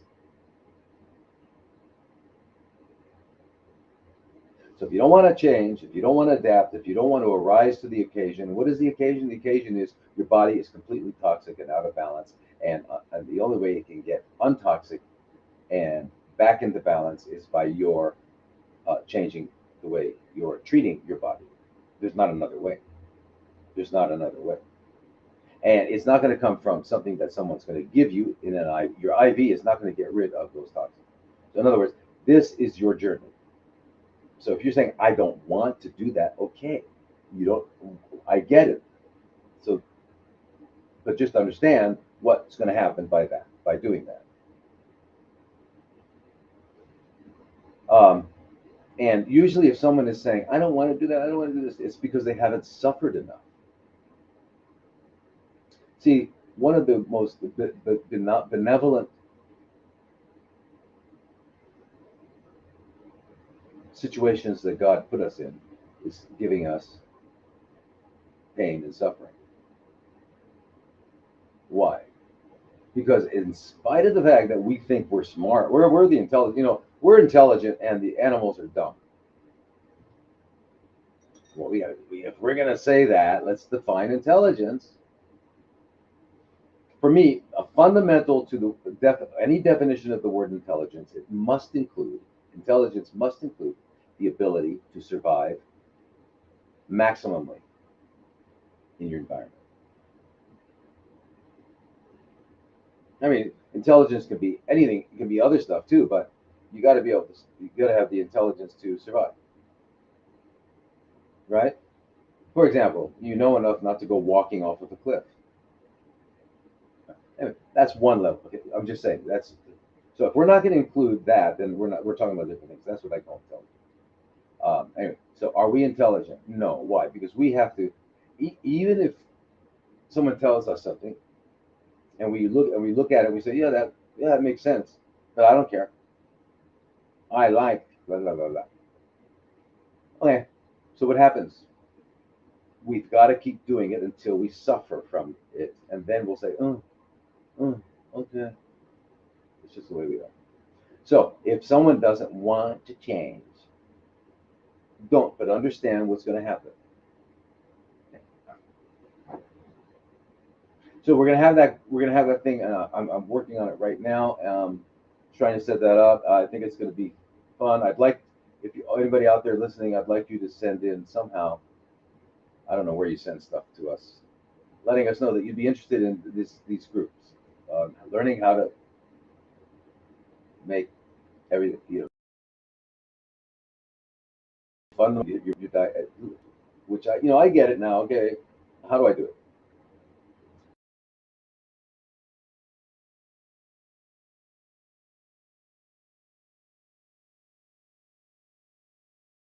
The ribosiclib is just turning off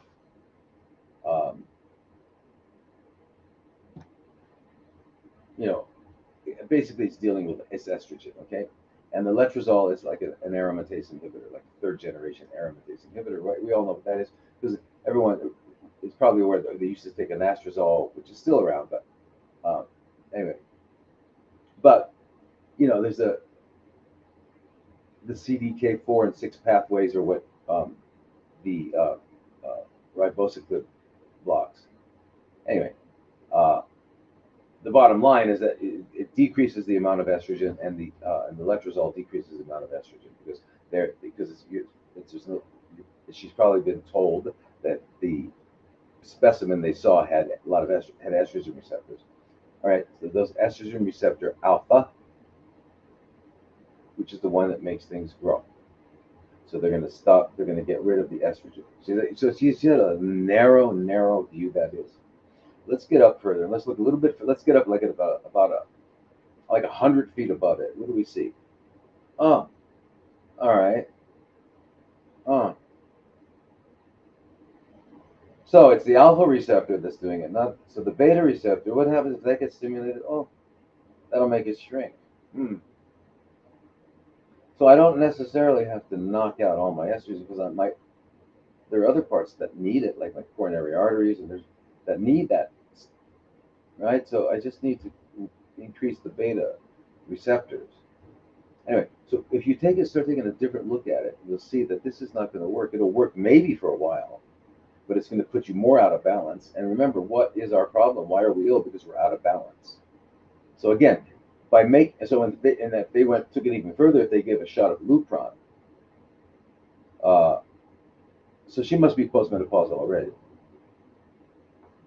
Yeah, so they wouldn't do that. So if she's already had gone through menopause, so they usually give that's when they'll get the aromatase, the AIs, the aromatase inhibitor. Uh, but yeah, so all they're working on is decreasing it, and they're effective. I mean, letrozole is effective in blocking androgens from being converted into estrogens, which is they'll do, and that's how postmenopausal women really get their estrogen because their ovaries aren't making estrogens, so they're just converting androgens that are made by their adrenal glands. All right, so anyway, that doesn't solve the problem. Why is all this happening? Hasn't been looked at. Okay, so you've got to do that. I don't know if you've been doing that, Ian Victor, but your wife, you've got to check. I mean, these dental meridian, breast, thyroid, you got it. Dr. Emma Abramayan in Glendale, California, is #1 in the world. And that, if what you can do is you live here, not there, so you can say, okay, how can I find the right biological dentist here? So I think on my website I have a list of some that I got from Dr. Emma um, around different parts of the country. Um, but you can do your own vetting with that, right? You can just make sure that look at their services and stuff. Or you can get your initial consultation with Dr. Emma and via Zoom, and then she can help you decide where to go. Anyway, you got to be doing that. Then, yes, these drugs are not the answer, and they're going to cause low RBCs and WBCs, and you don't need them. And if you got to go back and watch some of my other lives because I have spoken about this multiple times, and that is soy will stimulate the beta and kind of low level on the alpha, which it'll block the alpha. So will flaxseed. In fact, flaxseed is going to downregulate alpha. Um, the cruciferous vegetables do very similar things, like broccoli and cabbage. So you need to really eat a lot of that stuff. Eat a lot of soy. You can get off this stuff. You got to detox. You got to do. There's so many things you can be doing instead of having this military push. I got to get rid of this thing. But this thing is there because it needs to be there right now because it's adapting. That's not the idea to get rid of it. The idea is to make sure it doesn't have to be. It doesn't have to be there because the body can only do what is necessary. Let's make it unnecessary.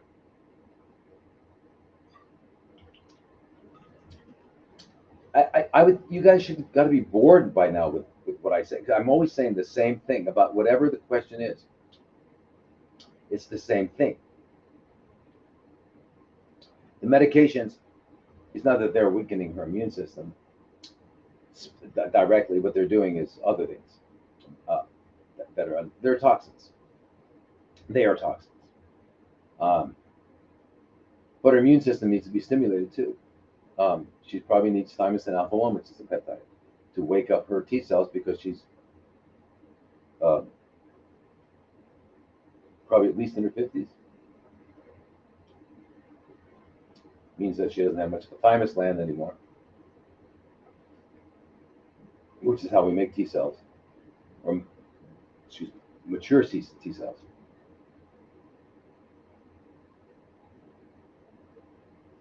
So Ian Victor, you've got to find a functional doctor that will collaborate with me. That'd be great. I'll be helping to work with that person because it's a whole entire program. Start with cleansing. Go to that biological dentist. Okay. Next person is Marcia, and she says, "What are the best recommendations for someone who's diagnosed with metastatic breast CFCs? What can we do to eliminate metastasis?" Marcia, I hope you were just listening because that's exactly what we were talking about.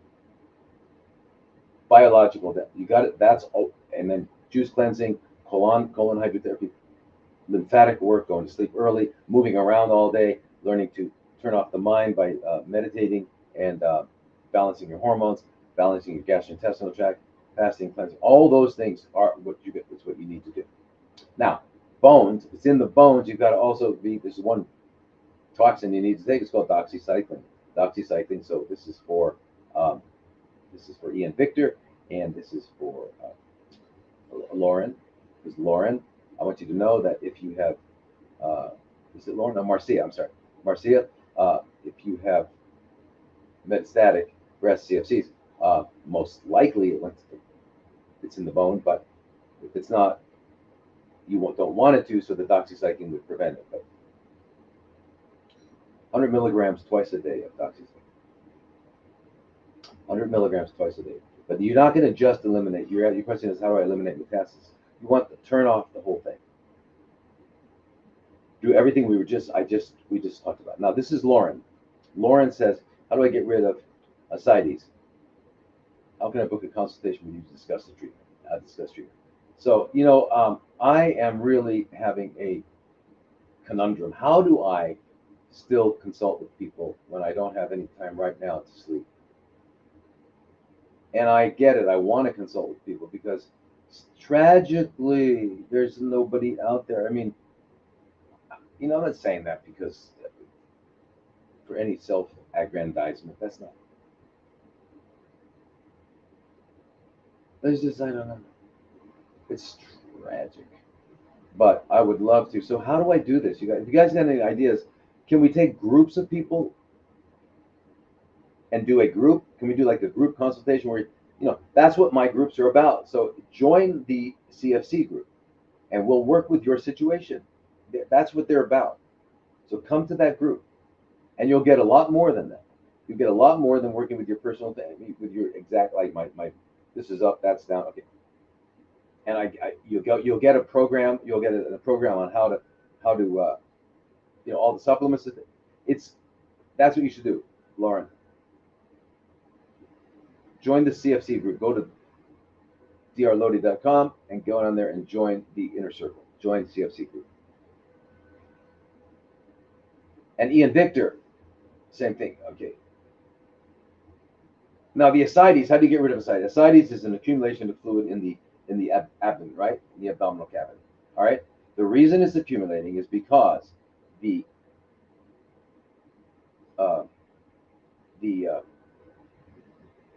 now there's a portal vein, which is the main vein that drains all of the intestines, from the small intestine, stomach,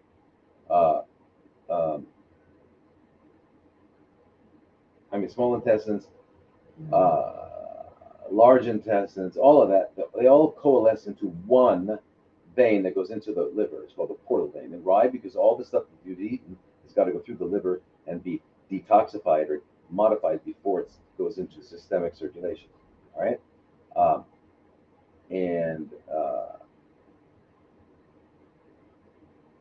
So what happens is somehow it's either that there are like lymph nodes that are large around that portal vein that's going to the liver, or there's a mass in the liver or masses in the liver that's kind of blocking it, right? And what that'll do is cause it to back up, and when it backs up, going through the walls of the vein, of the blood, of the large vein, is just the fluid, right? The red blood cells and white blood cells are still not going to get through the walls like that, but the fluid will. And that fluid is the same color as urine. It's the same color. If you've ever seen your blood spun, right, and you have the red at the top, and then it's got that sort of like a yellowish. That's called serum or plasma, but that's just the blood without.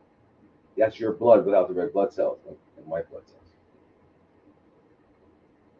Anyway, so that just kind of extravasates through the blood vessel and into the abdominal cavity. It's like that, right? That's what. So there's a blockage there, or if there's not a blockage there, some people have the medical term is carcinomatosis, which just means a lot of little implants of tumor all over the inside of the abdominal the peritoneal cavity that are producing fluids.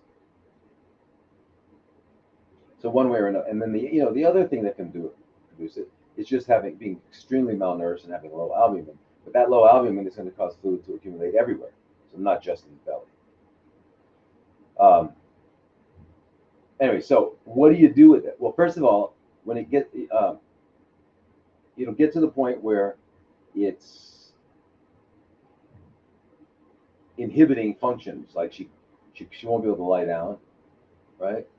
And she won't be able to breathe because the fluid's pressing on her diaphragm. She can't take deep breaths. So that's that. It can be so much that it'll block her. She won't be able to eat. She'll eat little, like one mouthful, she'll be full. So when it's doing that, you're going to have to go get it drained. And then how do I not get it? How do I get it not to come back? Well, here's where you have to use some medications, right? So one of the ways to keep the blood and the fluid, the flow, to not go into the abdominal cavity, but just to go out in the urine. So you got to stay well hydrated because you want it to go out in the urine, not in that cavity. So you want to get a lot of extra fluids. You want to be drinking, but your doctor will put you on something called Lasix, which is furosemide, right? And how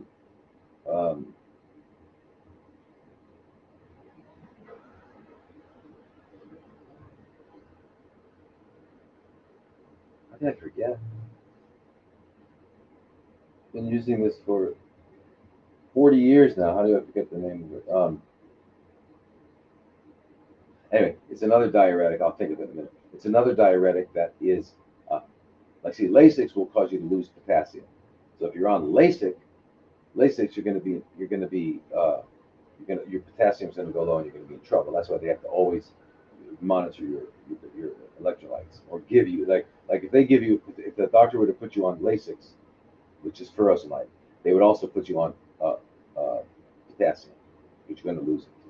But this other diuretic is what they call a potassium sparing spironolactone diuretic.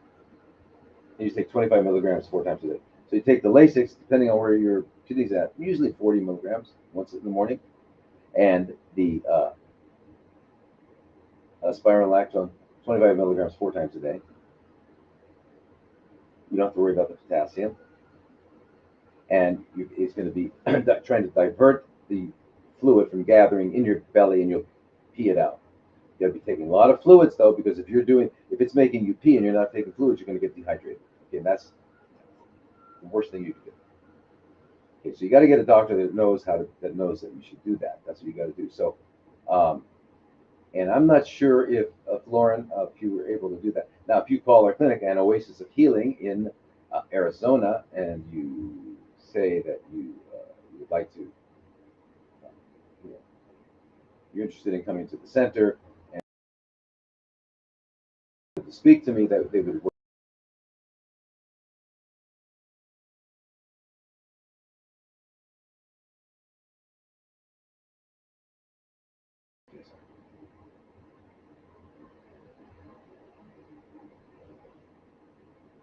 Wait a minute, are these the same?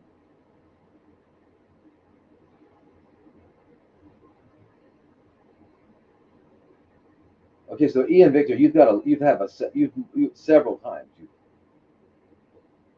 She's on. We talked about that letrozole stuff. You've got to cleanse, and I told you you got to look at that stuff because you're giving me in another one of your things. You're doing alternative treatments that she is. We are wait. The oncologist put her on letrozole. We know that, and they said that they cannot cure it, but they can stop the spread. Well, so you're going to stay him. You want to go to a guy who says he can cure you. Well, at least that way he's honest, because there's no curing something that doesn't exist. There's no it. There are chronically fermenting cells that are doing it as a homeostatic corrective response, and all you have to do is remove that reason why they're doing that. Okay, it's a whole different idea. I know. We're also doing alternative as she is scared of leaving the meds that are not working, by the way. You already said they're not working. She's on a strict keto, including green juice. That's not keto. Lemon water. That's not keto. Intermittent fasting, 15 or 16-hour window. She's lost 15 kilos of fat. That means she was really overweight. She's also on a protocol of mebendazole, doxy, alternating these two monthly. Aspirin, okay, and she's on this is basically Jane McClellan's and the core oncology groups. So the metformin, the atorvastatin, ivermectin, yeah, so basically that. She's taking supplements like berberine, milk thistle, quercetin, turmeric, jug, monk, but you didn't tell me how much, how often, so I don't know. She taking adequate amounts? You got to know. And are you taking adequate amounts of those other drugs? Are you just trying everything? In other words, you got to have a conductor of that orchestra. If you don't know if you're taking enough of anything, and if you're not, then you shouldn't be taking it. If you're not taking enough to achieve a goal that you're looking for, then you're just wasting money, and her liver's got to deal with it. So you have noticed the CA15-3 and PET scan results not improving after starting the medicines. Okay, so and she wants to stay with these medicines, even though they're not helping. You got to realize how the spell. I put a spell on you. Yeah, put a spell on her, on you too. You got to get out of there. You got to run, Forrest, run, get out of there, man. These guys, and girls. And I'm going to leave it at that. So Ian, I can see you're desperate, and I understand that, and you're in the UK, and so you can't go to Emma, but you've got to find one. Now, there's a guy in Spain, Dr. Jose, who's an excellent oral surgeon. He will tell you what's going on. Okay, Dr. Jose in Spain. I don't know of any biological dentists in Europe other than this guy. This guy's amazing. You'll love him. And I'm going to ask his permission to post his, you might say, contact information on our website. I'm going to see how I can do that. So Ian, get in touch with whoever you do at our center, at our website. Okay, so and I hope someone who's on my team is listening to this so they can remind me to get this done. Okay, somebody, please, thank you. Lisa, I know a few women that battled breast CFCs, triple positive. They chose to get a mastectomy after treatment. After treatment, you meaning chemotherapy, and they were still CFC free after 5 to 7 years. Those of us who chose lumpectomy and holistic approach have recurrence, 1 to 2 years. Why?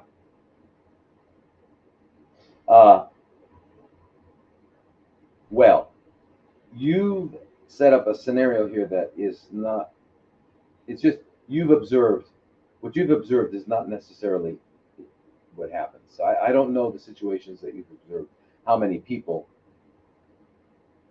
But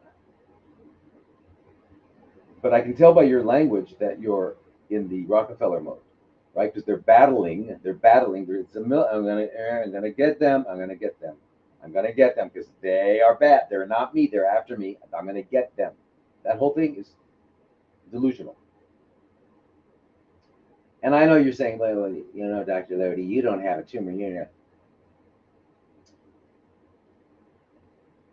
Yeah, I've seen what I've seen. You don't want to see, but And I agree. That's not you. That's not you. That's not who you are. That's not, doesn't look like a normal breast or whatever, pancreas. Yeah, I get that. But an adaptive response to, mm, but it still came out of you. You can't say it's not you. It came out of you. Nothing got in you. It came out of you. Okay. So understand that. And understand that your body is trying desperately to survive. I'm not saying, so, but I'm saying we want to stop that. We want it to go away. That's, yes, that's, but I just want you to keep that in mind. So the word battle. So if she's battling triple positive again, so now you're buying their whole story with the triple positive, triple negative, all this stuff, as if that meant something. All it means, and I want you to hear this, please hear this. All it means is this: what? It means that if you're positive for estrogen receptors and you're positive for HER2, then you are can get certain drugs that are specific for that. Now, if you're PR positive, progesterone receptor positive, that we don't, yeah, we don't talk about that much because they don't have a drug. So my question is, if you're not going to talk, if you're not going to do anything about it, you don't have a drug, then why measure it? Anyway, so that's the only reason. And so they say that, well, they're, they say that the most, uh, the breast CFC with the most, with the highest, the worst of the bunch is the triple negative. Why? Because they have no drugs to slow it down. You know what number two is? Triple positive. Now, how does that make sense? How's the worst thing you can have is to have none of them, and the second worst thing is that you can have is to have all of them. Okay, right there you should say whoa, whoa, whoa, whoa. So if I have just the ERs and not that, that's better than having what? I mean, none of this makes sense. Okay, you got to understand that. But if you say I'm gonna, I learn, and I get it, don't get, because you're getting a myth. It's a myth. Anyway, the answer to your question is, if they had a mastectomy after treatment, meaning they had chemotherapy, I think you're assuming, and then they had a mastectomy, how many days are there? 2, 3, 4, 5, 6, 10, 12. How many days? And those of us who chose lumpectomy. Because look at the surgical literature. In the surgical literature, the literature that's published by surgeons, peer-reviewed journals, they're saying that there's really no difference between lumpectomy and mastectomy. That's pretty much what they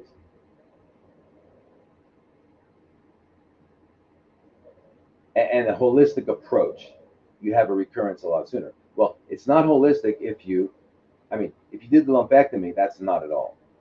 That's not at all integrated. I would never recommend a lumpectomy now or a mastectomy unless if, yeah, there are times with lumpectomy, but it's not like initially. I mean, um, we need to go after the two fundamental things. What's making this happen? What's causing it? If we don't address that, nothing we do will work. You have to understand that. For example, I got uh,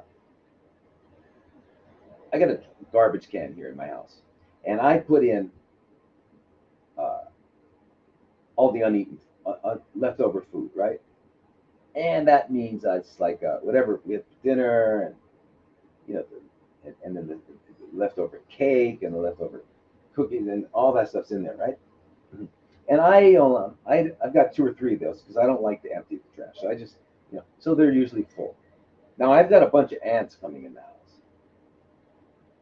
Do you realize that no matter what, I can spray everything I want. I can spray this and that and this and that. I can leave things by the door and all that. All this stuff to get rid of those ants. But if I don't get rid of that, I'm not going to succeed. Got clear? Not going to succeed. So, okay, so whatever you have going on, wherever it is, you got to do that. You got to get rid of why. Number two, what do you got to do? Balance systems to restore your physiology that has been disturbed, and most of all, restore the immune system. But it depends on the hormone. I mean, hormone. If you realize that the adrenals and the thyroid pretty much are the one of the bosses of the immune system, if you want to look at it in those terms, they're interrelated. There's the neuroendocrine hormone immune system. What? And we got to bring it all into balance. But basically, get rid of what's causing it and get the immune system back on board. But to get that on board, you have to have done all this other stuff. You do that, and it's gone. You don't do that, and it won't go away. Period. But I want, but I don't want to change my diet. Okay, don't change it. Keep doing it. Anyway, so I don't. When you say you did holistic, I don't know what that means. And the approach, there's not the holistic. There's no the holistic approach. Some people will say, and I tried the alternative. It didn't work. What'd you do? Well, I did vitamin C, vitamin C. Okay, how much? What was the source of the vitamin C? And how much did you do? And how much were you taking orally? And did you get the therapeutic? Okay, now what was the other one? So okay. How much? How frequent? What kind of equipment? So we got. If you said you were doing all this stuff, we have to make sure that you were doing it sufficiently to have achieved the goal. Not that. Well, I did this one a couple times a week. This one, it's not like that. It's not like, well, if I just do a little bit of it. No, because there's specific. It's like yeah. I don't want to go overboard. I'm not going to give myself all of the oxygen. I'm not going to give enough oxygen. You got to give enough adequate amounts of oxygen to live. Yeah, not suboptimal. Okay. All right. I know I'm all over the place,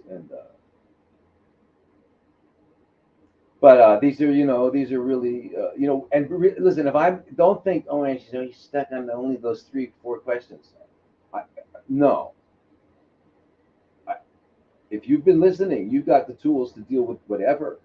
You remember, my goal and your goal should be, but my goal is that you'll never need another doctor the rest of your life. Why? Because they don't. First of all, they don't know what they're doing. They don't know. They don't know what they're doing. Number one, and number two, what needs to happen is very clear, very simple, and only you can do it. All right. So I don't think that Lisa. I don't think they were. I don't think they the holistic approach. I don't have the whole story from you, Lisa. We'd have to talk more and more. But I don't want you to think that, oh my gosh, we did something wrong. We didn't get the mastectomy. The mastectomy would have. Look at the data on mastectomy.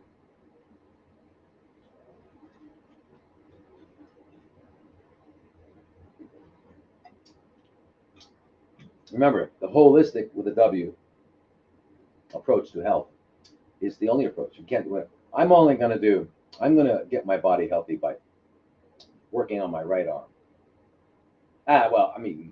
Both arms. It's crazy. You got to work on the body. It's the whole body. Anyway, so Leeson sound therapy. Oh, it's your name.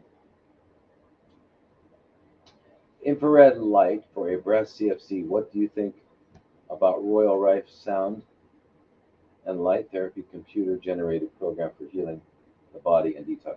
What is your experience utilizing this tool among other therapies?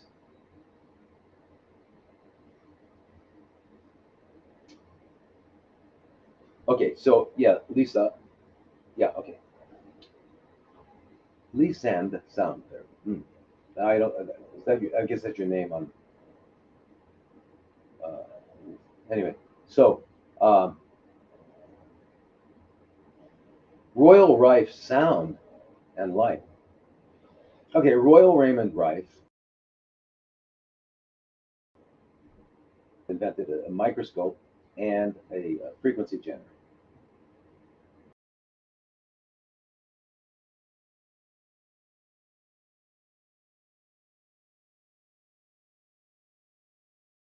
With the frequency generator, he was able to either send in the same frequency that whatever targeting the same frequency as it was uh, produ- being produced by it. And as we know, when two frequencies when the two frequencies come together, 1 plus 1 is 2, and it blows up. It's too much energy. The other thing you can do is that because of the physics, the laws of physics, if with waves, right? So you got a wave going this way. If you come in with a wave going exactly 180 degrees uh, opposite, it's a flat line. This doesn't there. So either way, you can. So his was with frequencies. It wasn't with sound. Royal Ramrock didn't use sound. Now, does sound work? Yes, it's a frequency. It's a very powerful frequency, and it's it's actually more fundamental to the substance of reality than is EMF, electromagnetic sound. And I want you just for a moment to think about music. I don't know if you listen to music a lot or a little bit or not at all, but profoundly and immediate effect on your body. Listen to an old song that you loved when you were 15. You're gone. You're gone. Listen to something, whatever you enjoyed at that during your adolescence or earlier. If you really got founded in music earlier. Um, but music can make you laugh. It can make you cry. It can make you melancholy. It can make you angry. Yeah. And God said, "Let there be light." So sound begets, precedes manifestation. So I think if you can get sound, now there are certain sound. We know that there are waves that are, and they're doing a lot of research in France. There are specific sound waves that are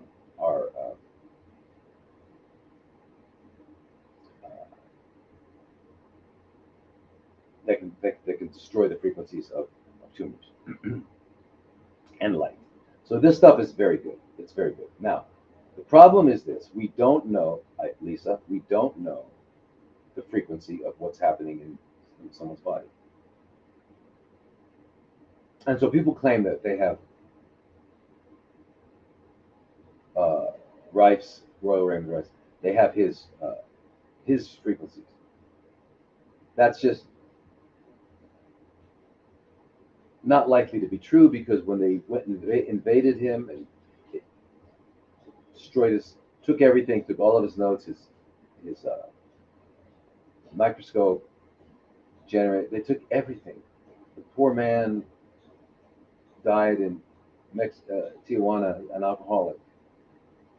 Years later, they destroyed this man, and he was never. And he actually helped resolve 16 out of 16, 100% people with CFCs that were about to die. He helped resolve it. 3 minutes every third day because he knew the frequency. We don't know the frequencies. We're guessing. So we do things. So that's the problem. So my answer, Lisa, is it's fantastic if you can get the frequencies, and no one's got the frequencies. And if they tell you they do, they don't. Because if they did, they would be. So everybody would find out eventually they'd be there, and there'd be no CFCs. And you can't say, well, I'm doing this, and right, without if you're doing right the right, I mean the way it needs to be done, you'd be done. That's so how important is it? Great, utmost, and my experience with it is the GB 4000 is the easiest to use and probably the best. But again, we don't know the frequencies. We can guess.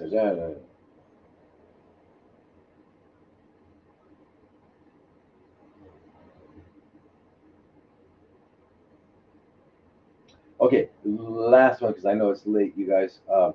Chiquita, cervical CFCs. I have just been diagnosed with stage 4 cervical CFCs. I would like to know what I can take to get rid of this beast. I'm supposed to start chemo November 18th, but do not want to harm my body. Okay, what can I do? Okay, so Chiquita, I'm glad it's not yet November 18th. Okay, first of all, understand. Do you have AI on your computer? We got it there, whether we like it or not, right? So if you go on Google or Brave or any of them, and you put in you ask a question like cervical, use their word, stage 4 chemotherapy,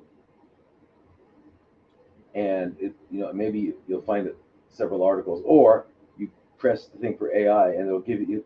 They will have researched. They will have looked over all the research, and they'll give you their conclusions. And you'll see that what they're offering you is of no benefit in terms of you being able to be alive. It's not going to say keep you alive. That's not what they're offering you. Read the research. They're going to say we can't help you, but we can poison you while you're and make sure that you don't stay living. They're not telling you that, but that's what's happening. All right, so I can lie to you in two ways. I can tell you a direct lie, or I can just not tell you the truth. One is commission, one is omission. Okay, if you have stage 4 cervical, what they're doing is they already know it's not going to work, but we do know what we know that it's going to make the metastasis worse. Am I making this up? No, I'm not making it up. Is this misinformation? No. If it's misinformation, then all of the medical journals and oncology journals are engaging in misinformation, because that's where I got that from. Okay.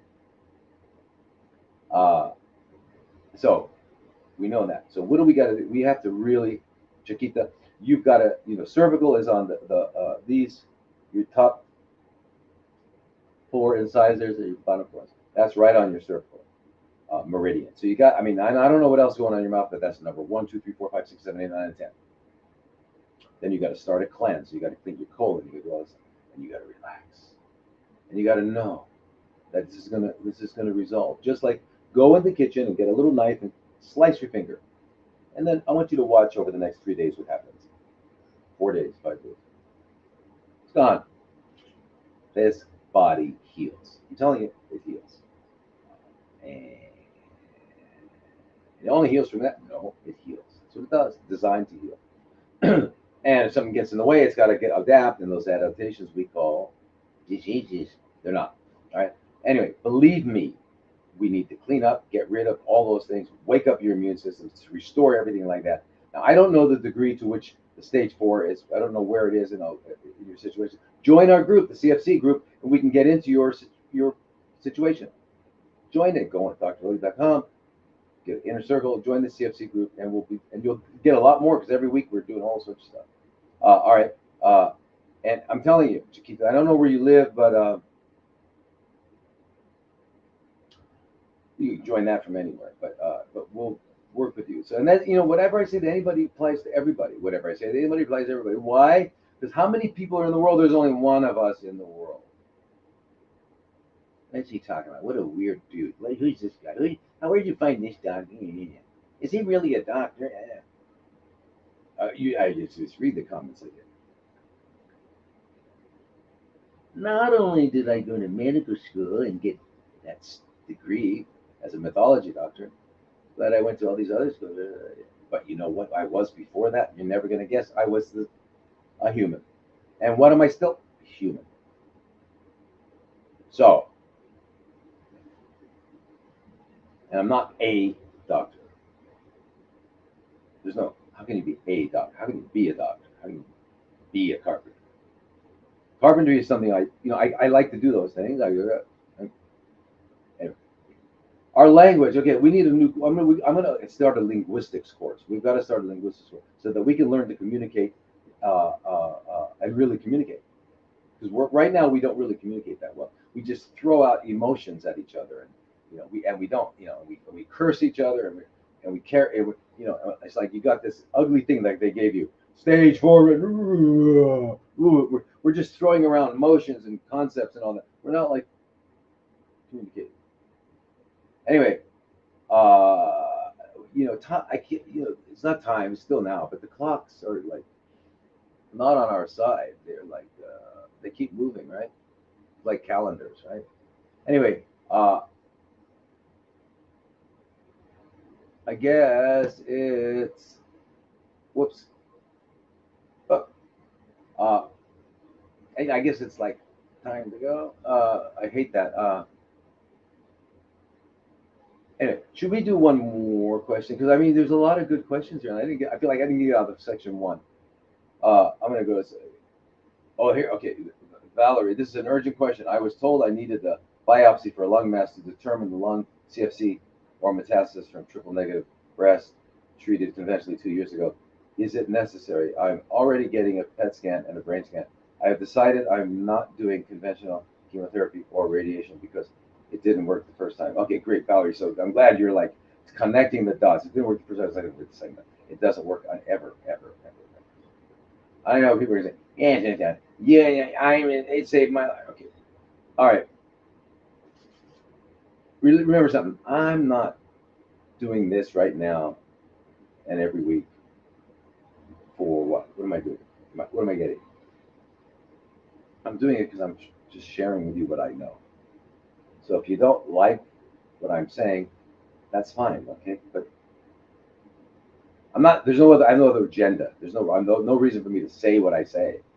I'm not getting anything for it, other than I know to be true. Anyway, so here's the thing.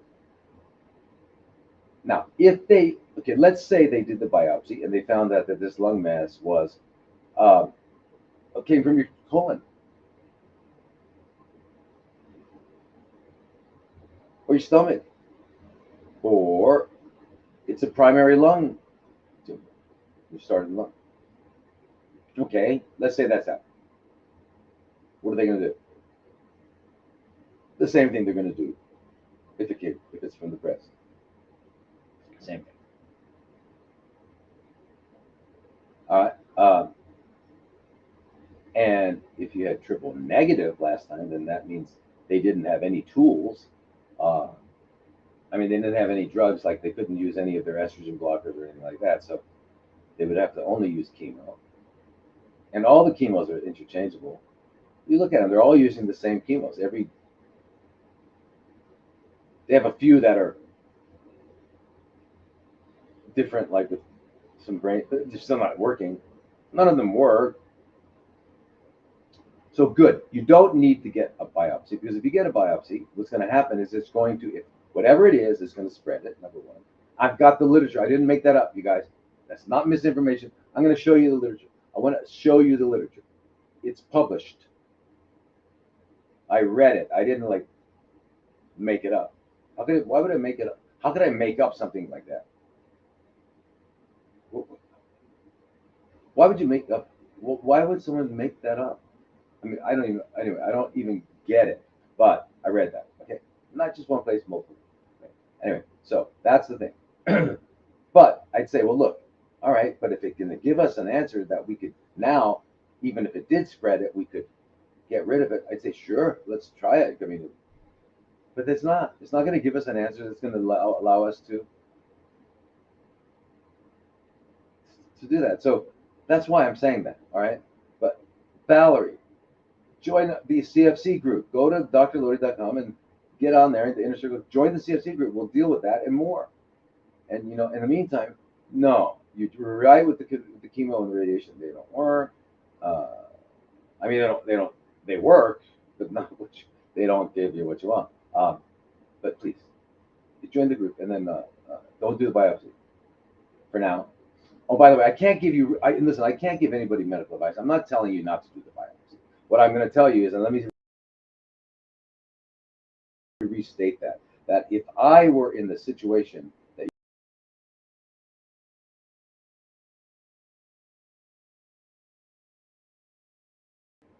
don't think I'm not giving anybody medical advice. I'm just telling you what I would do, or what I would do for a patient if I had a patient, right?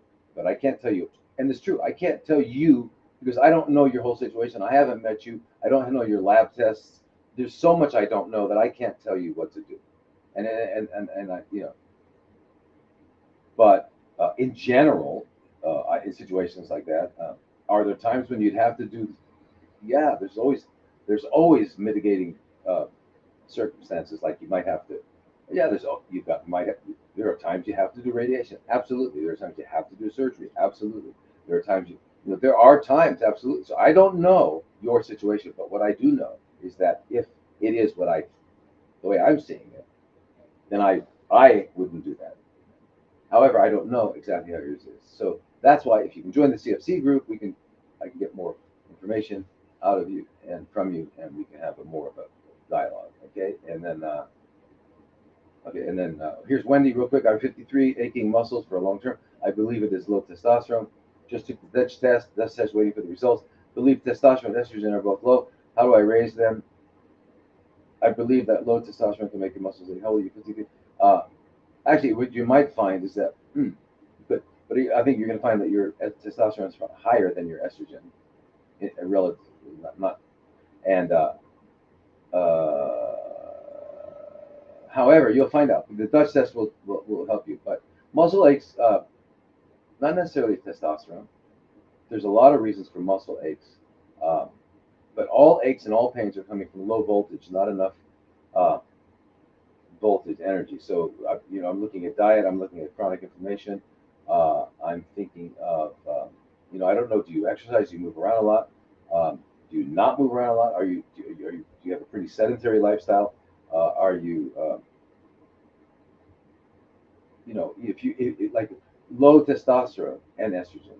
Remember, you want to bring everything back into balance. So even if you're postmenopausal, even if you're 85 years old, we want to bring you back to the balance and the cycling that a 40-year-old woman would have, right? So one of the ways you can know about testosterone is think about it. Do you have any libido? Is your libido like normal? Is your libido now? I mean, do you still think about it? Do you still think? Are you still oriented that way, or is that like out of your mind? Right? Because that's one subjective way of knowing whether or not your testosterone is low, right? If you say, huh, I never think about that, then yeah, you might have low testosterone. But if you think about it or are active, then it's probably okay. That's okay. So that's one way of knowing without doing the Dutch test. But that's not the real question. The question is, are they in balance? Are your estrogens being metabolized? Is your estrone going to the 2-hydroxyestrone, the 4-hydroxyestrone? Is your estradiol going to 2-methoxyestradiol? That'd be great. Where's it going? How's it going? Because that is a big determinant of the consequences, right? So we've got to know that, and we've got to also uh, know how you're preparing the soil. What soil? What does he talk about? Soil? What do you got? Your body, okay? Because your body is soil. Stuff's going to grow out of it, right?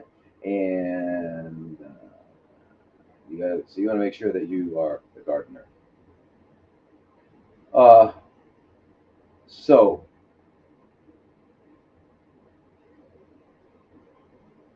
and I believe what this. What are the questions? How do I raise? Oh, how do you raise them? Okay.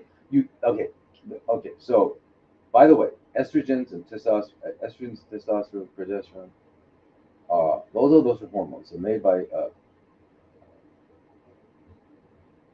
the ovaries make the estrogen, progesterone, and the adrenal gland makes the testosterone, androstenedione, another similar to testosterone, uh, and it also makes cortisol and all that,